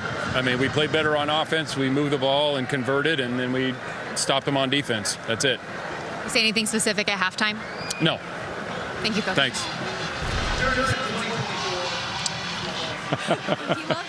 I am going to stick up for Justin. He doesn't love the in-game interviews. He likes Stormy quite a bit. He's not being a smart aleck. No, he's one of the best in the business. He's a good dude. He really is. A good coach. He just doesn't love those. He loves coaching ball. He likes this kind of play to the corner. Touchdown. Penalty flag on the field. Josiah Martin, the freshman wideout. We'll see. The flag was thrown right around the 10. Oh, they're going to move it back to the 15. So I think this one's coming back. During the run, holding on the offense, number 87. 10-yard penalty for a spot of the foul. 2nd down. Brock, can I ask you a question? Please. Would it surprise you if I told you that already we've had the most combined penalties in any college football game all year? Absolutely not. Just started the 4th quarter. Yeah, and we still have 15 minutes to play. We're going to add to that total. You know, I don't see the hold on Jack Endries on that last replay. It seemed like he was blocking with great technique, hands on the chest, let go at the right time. Now we're just getting so nitpicky. Ridiculous. Run to the right side on 2nd and 10 for Jet Thomas back in the game. It'll be 3rd down. You know, and I think that was part of the frustrating look on Justin Wilcox's face in the interview with Stormy. It's just been a bizarre game, and there's been a lot of flags thrown that probably shouldn't have. He's had issues with his student section. A lot going on tonight. Cal's up to 7 for 12 on 3rd downs. They're starting to turn into a pretty darn good 3rd down team. Mendoza back to pass. Mendoza not this time. Gets swallowed at the 30. So you got to give the Aztecs defense credit there. They are not folding up. And another play by Trey White. He's had a big game. Yeah, he's been a man on a mission tonight. We've called his name, and rightfully so. Sophomore captain, voted along with Latuli, a fellow sophomore as well. First time an underclassman has been named captain at San Diego State since 2005. The new defensive coordinator, Eric Schmidt, came from Washington and their playoff team last year. Long field goal try, Ryan Coe, and he boots it right on through. That was pretty impressive from 48 yards out. 24-3 Golden Bears, 13:33 to go. Right now to order. It does look pretty cool inside the sphere, I have to say. Yes, it does. That's going to be a fantastic fight tonight. There's a Montana guy in the fight. Sean O'Malley, pride of Helena, Montana. He must be your pick. I mean, yeah, I'm probably rooting for Sean. I got to go with my fellow Montanan. 24-3 Cal. They were in the 4th quarter. Do they have penalty flags in UFC? Just asking. Touchback. Well, look, it's not to say it's a 3-touchdown lead. Not to say that San Diego State cannot come from behind. It's possible. A lot of football still left tonight, but part of what's remaining in this game for Sean Lewis and his offense is just to try to keep building something for next week. Yeah, you're exactly right, Flem. And there's been a lot of great building blocks that were set down for the foundation of this football program moving forward in the first 3 quarters. But in the fourth quarter, I want to see a clean quarter. No more penalties that are unnecessary by the Aztecs. Down the right sideline, and a beautiful delivery, and then the pass was dropped. Now maybe the coverage had a hand in that. Cam Sidney, the safety, was there, but that was a pretty good pass. I think it was an absolute dime. I don't think Johnson could have handed it off to Napier in a better way. That was a perfectly thrown go ball right down the sideline. Napier did a great job of fading away to the sideline from the defensive back. That's one he needs to haul in. And he's very inexperienced himself. So you got a lot of young guys on the field for San Diego State. Handoff. Xavier Carlton. You know, but going back to that foundation that's been laid down, like I said, you want a clean quarter, no more silly penalties. But then you can see that play will be made next year. That play will be made in the coming weeks. Another run for an old guy for the Aztecs, Marquez Cooper. Not that old, but he's been around college football for a while. That's a first down.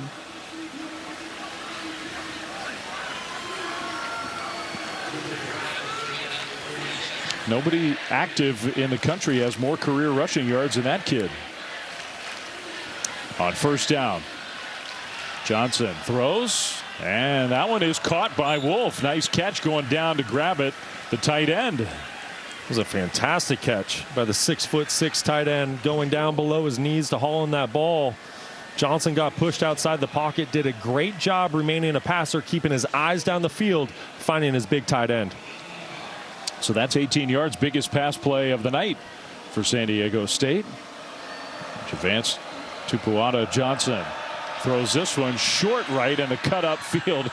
And Lewis Brown kind of ran into a wall. Now it's still a positive gain on first down.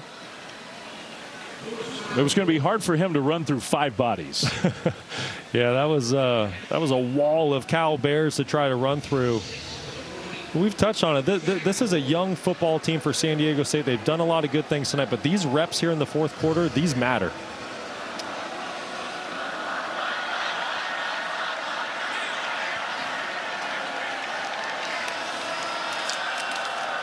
Cooper got to the corner and then took a huge hit. Uluave, my goodness. You know, they talk about his just fast twitch explosion. You see it. You don't have to be a coach or a scout to see it. Listen, he is a freakish athlete out there. When he wants to run downhill and hit you, he's going to do it. He's such a great athlete. Coach, talking with Justin Wilcox this week, he said he did a 360 dunk in the offseason. It's a linebacker we're talking about. Yeah, who's maybe 6'1" and is 240 pounds. 3rd and 4. That pass complete. And picking his way downfield, still on his feet, still going. How about that move? Inside the 5, touchdown. Jordan Napier, who dropped a ball earlier in the drive, made up for it there. What a play. Oh, as a coach, you love to see that. A player with a short-term memory. You said it, Flem. He dropped a huge go ball down the sideline to start this drive. He already flushed that bad play behind him, came back and made a huge play for his ball club to keep them well within this game with 11 minutes to go. Yeah, game's not over. That's 7 plays in only 2:28 to get in the end zone.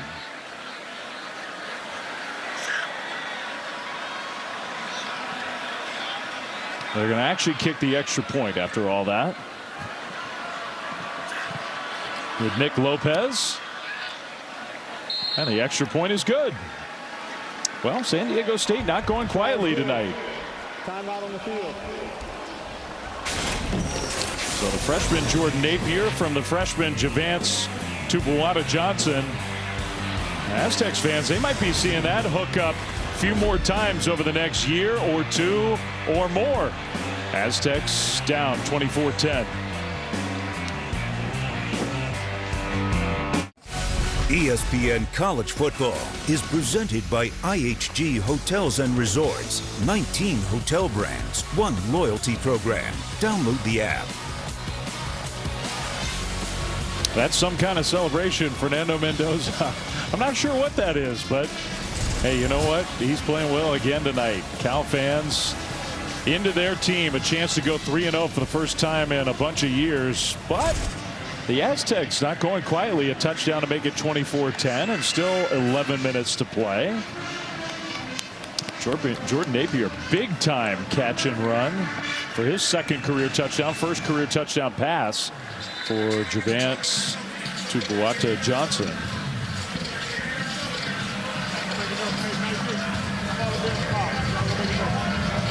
He earned that smile. Kickoff toward the corner, and it's a touchback. Well, let's take a look at the now what moments brought to you by Prudential. I think we should highlight Jet Thomas, the Cal running back. I think we should. Javian Jet Thomas has had a monster night on the ground for the Cal Bears, going for 15 for a $158, which is good for 10.5 yards per carry. He has been outstanding since the first play of the game, showing his speed, his strength. He put on 15 pounds of muscle in the offseason, and he has been electrifying tonight. He had 182 career yards coming into tonight. He's got 158 with no Jaden Ott. A high snap. He'll get a carry here, and he's not going to add to his total. No gain. And I said that was Thomas. That was not. That's Kadarius Callaway. So Callaway stopped for no gain. Listen, this is a gotta-have-it drive for the San Diego State defense. They have to get a stop here if they want to try to win this football game. That was a great start by linebacker Latuli, number 21, coming from the middle. Downhill, coming untouched for the tackle in the backfield. You think back to the first half, he had a pick 6 that was negated by one of the 15 penalties. Should be a different game right now. Another handoff, this time a big gain. Callaway to midfield, to the 40, to the 30, inside the 20, all the way down to the 15. And I don't see a penalty flag on this one. 60 yards on the ground for Callaway. What great execution by the offensive line and tight ends. Jack Endry, 87. Just opening up a gaping hole for Callaway. Callaway does the rest with his speed. It was a game-saving tackle by the Aztecs late in the play. Like I said, this is a gotta-have-it drive, really, for both schools. Cal's trying to put the game away, and San Diego State's trying to stay alive. Callaway comes out, Thomas in, Mendoza throws, and that one is caught! Touchdown! Isaiah Hunter, what a catch and throw that was. Flem, that is big-time football. Listen, San Diego State takes all the momentum. They score a touchdown. They get the game back within 2 possessions. But then the Cal Bears do what all great teams do, and they answer back with a touchdown, explosive run. Offensive line takes the game over. And then your quarterback finds an Isaiah Hunter, the redshirt freshman, for a beautifully thrown touchdown pass. That's already his 4th touchdown catch of the year. He's becoming the big play guy in the pass game for the Bears. And the extra point is good. That was a heck of an answer. Incredible answer. The Cal Bears, if they can play complementary football like this, great defense, electrifying offense, they're going to do some damage in the ACC this season.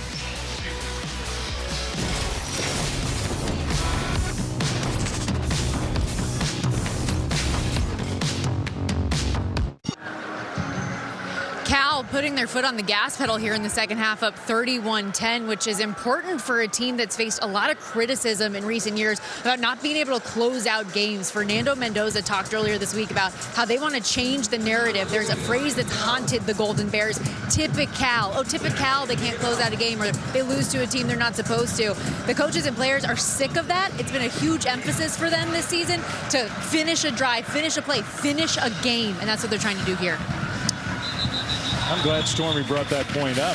Their offensive coordinator even said to us this week, Mike Blesh, that, hey, I probably got too conservative. I mean, we were playing on the road at Auburn. We had a lead, but he sort of took a little blame himself, saying, man, I kind of went into a shell in that second half. Yeah, I think the entire offensive unit had their hand in on that one last week. But I'd say this, the Cal offense and entire team answered the calling tonight, answered the bell in the second half. There's no tip of Cal happening here tonight in Berkeley. It's been a fantastic second half by this Bears team. A kid from Miami, Fernando Mendoza. He's found a home a long way from home. Hand off to Cooper straight ahead for a gain of 10. Ryan Yates is getting some good playing time with Craig Woodson. A bad reason from Cal's perspective to have to be out there. Woodson targeting call in the first half, but Ryan Yates has made some plays.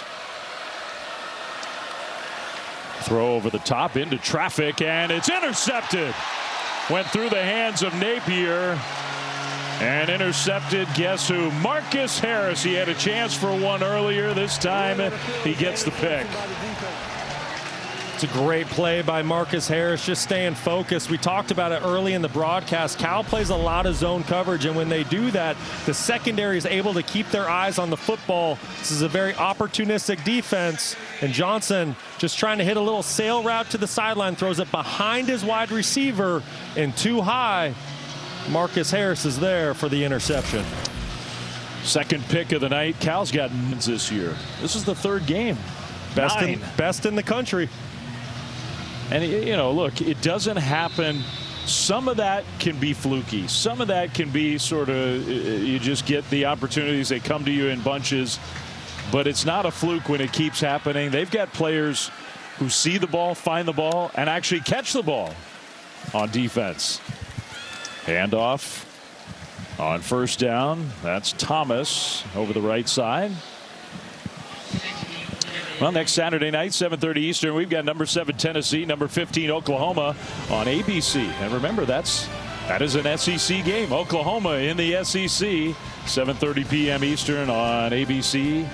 You can watch on the ESPN app, ESPN.com. Check it out on where to watch. That'll give you the viewing guide for everything that's going on.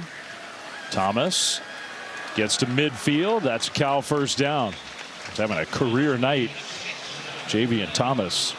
Well, and everybody deserves credit. Jet Thomas deserves credit. This offensive line, the tight ends, Jack Endries, Corey Dyches, they've done a phenomenal job in the run game tonight. It was one of our keys to the game that we opened with in the broadcast. We said, listen, Cal's playing great defense. Mendoza protects the football from the quarterback position, makes the plays that he needs to. He's very efficient, but you got to get the run game going. They were averaging 100 yards coming into this game through the first 2 weeks, which was 109th in FBS. Tonight they've rushed for 243. Thomas kind of limped off the field. You saw him, he had a wry smile on, so hopefully that means it's nothing too serious, but he's off the field. Callaway straight ahead. Man, another big run for him. So Kadarius Callaway, and Cal's just starting to gash the Aztecs on the ground. You know, I think you need to give a lot of credit to the San Diego State defensive front. They made a lot of great plays tonight, but right now the Cal offensive line, they're bigger, they're stronger, they're more experienced, and you're starting to see that. You just said it, it's a gash. You could drive a Mack truck through some of these holes that have opened up here in the fourth quarter. That offensive line's done a fantastic job. So Callaway's up to 81 yards. They're doing all this without Jaden Ott, one of the best tailbacks in the country. 255 rush yards for Cal. There's Callaway again. There may not be many throws left in this game for the Bears. Well, you don't need to put the football in the air when you're able to pick up first down after first down. While running the football, you're able to control the game, run out the clock. Tell you what, Cal's really starting to show a complete football team. Pass game, run game, complementary football. When the defense gets turnovers, you turn those into points. It's going to be a lot of fun to watch this Bears team as they head into ACC conference play. It was your key to the game at the start of the night. Get that run game going. That's supposed to be the heart and soul of this Cal offense, and they have done that. Well, and I think the biggest key is as you get into conference play, you don't want to air it out every game, and you can't always rely on your defense to get 3, 4, 5 turnovers for you, especially as the weather starts to change and you get into November, December. You want to be able to run the football, and Cal showed that tonight. Under 7 minutes to go. You see the thumbs up there. That's part of this new thing with the helmet communication. I'm sure his offensive coordinator was telling him about working the clock down a little bit, what the idea is here. Mendoza takes the snap. Now he's going to run, and he will dive forward. Stop short. It'll be 4th down.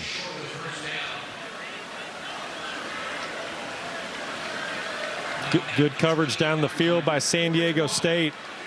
Great job by that secondary. Just nowhere to go with the football for Mendoza on 3rd down.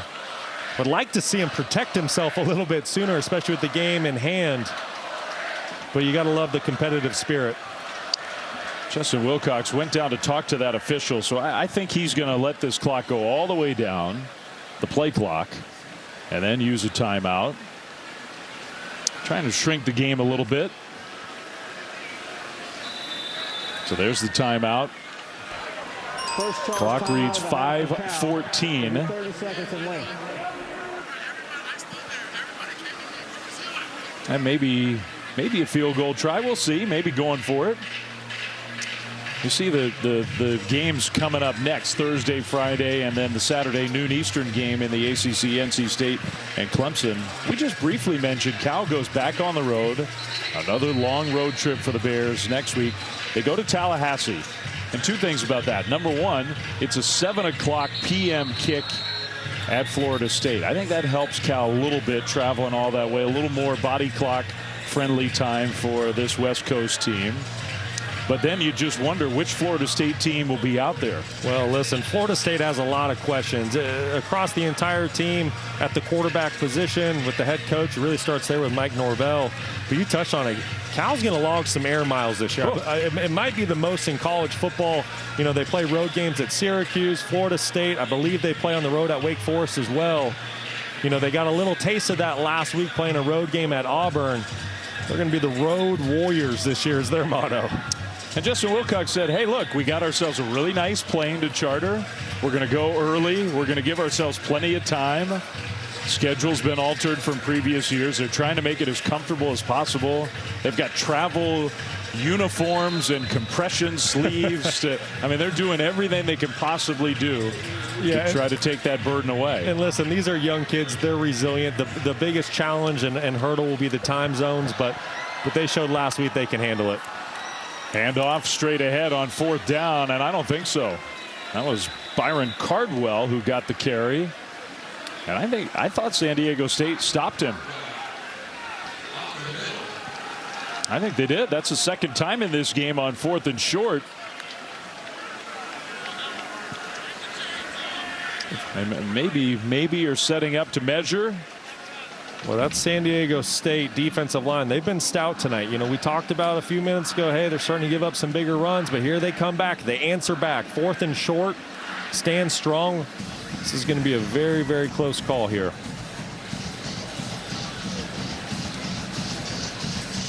I mean, if that chain was correct, it looks to me like he's pretty well short. It surprises me that Justin Wilcox didn't kick a field goal there. The game's in hand, gives your kicker an opportunity to get tested, get a little bit better, build some confidence. Surprised to see him go for it on 4th down. Stretch the chain out. He's short. Yeah, not enough. So that's a turnover on downs. San Diego State gets the ball back. What a stop by the Aztecs. Back against the wall. I mean, not to interrupt you, but the flip side might be, because you were talking about, I was with you, just kick the field goal. The flip side might be, hey, we didn't succeed the last time we tried that on 4th and 1. I want to see us do it. And that's a great point, and that very well could have been the situation going on in Justin Wilcox's head. Hey, I want my offensive line, tight end, running back, hey, go get us a half a yard, you know, and build some confidence on the offensive side of the ball. But hey, give a lot of credit to San Diego State. Backs against the wall, getting a huge stop, getting the ball back to their offense. They're going to flip it back. And I think the young receiver was trying to throw the ball. Instead, it's a big loss. That was Jordan Napier. I don't know. It looked to me like he was lining up maybe to throw. You're right, Flem. It was a reverse that had a passing component to it for Jordan Napier. Nobody was open downfield. Give a lot of credit to Cal. They weren't fooled for a second. They did a great job of covering down on the wide receivers and making a play for a loss.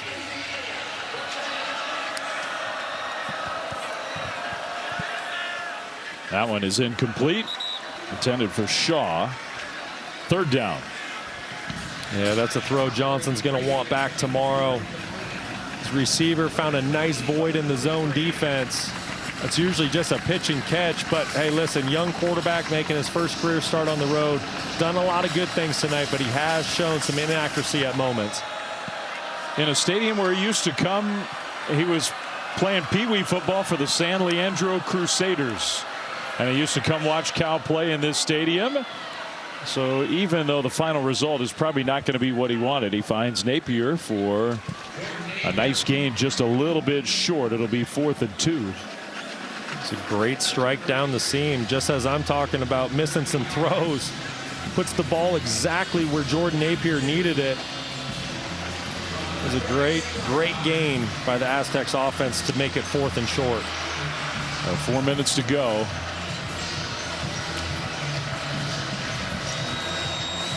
I'd expect Cal to bring some pressure here and make the young quarterback make a quick decision. Napier in motion. They'll hand it off. Cooper gets hit. Tried to power his way there. I don't think so. Marquez Cooper got stacked up. We'll see. They might measure this one just like they did on the other side. Nope. No measurement needed. That's a turnover on downs. Cal's defense comes up with the stop.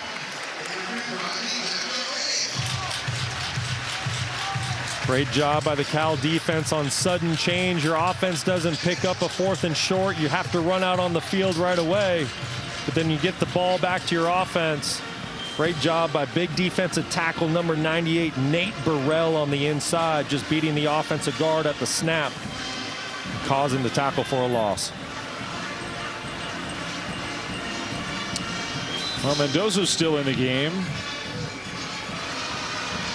And for Cal, probably 1 first down away, essentially, from ending this one. I would imagine San Diego State's not going to use any of those timeouts. Handoff. Well, it is a first down. It came on the first play. So now they can't take a knee, but still it's a nice gain.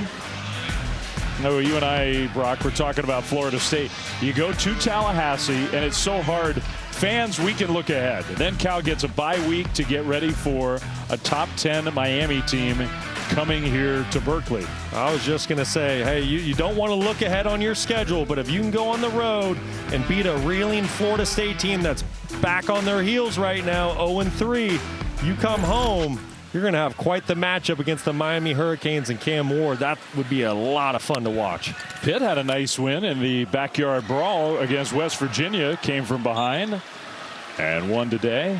Jordan King with the catch. Under 3 minutes to go. If Cal, again, Justin Wilcox will yell at me when he sees me for even uttering the words. But if they could go down to Florida State and win in Tallahassee, that will be the biggest game for Cal football in a long time.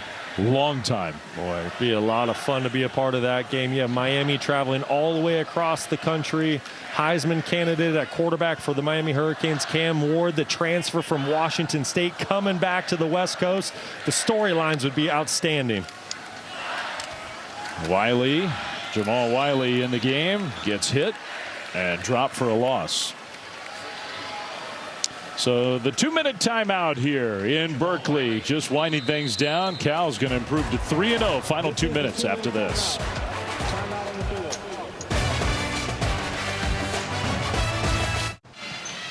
Well, coming up as soon as we're done, Sports Center, Linda Cohn, Amina Smith, #1 Georgia.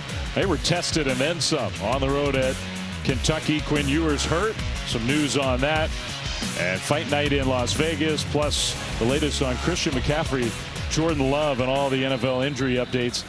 You'll see a great shot of downtown San Francisco. People here As good as the Niners looked on Monday Night Football, there's a little bit of panic with the status of Christian McCaffrey.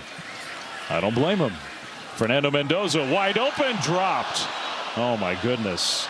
Corey Dyches, who already has a touchdown, might have had another one.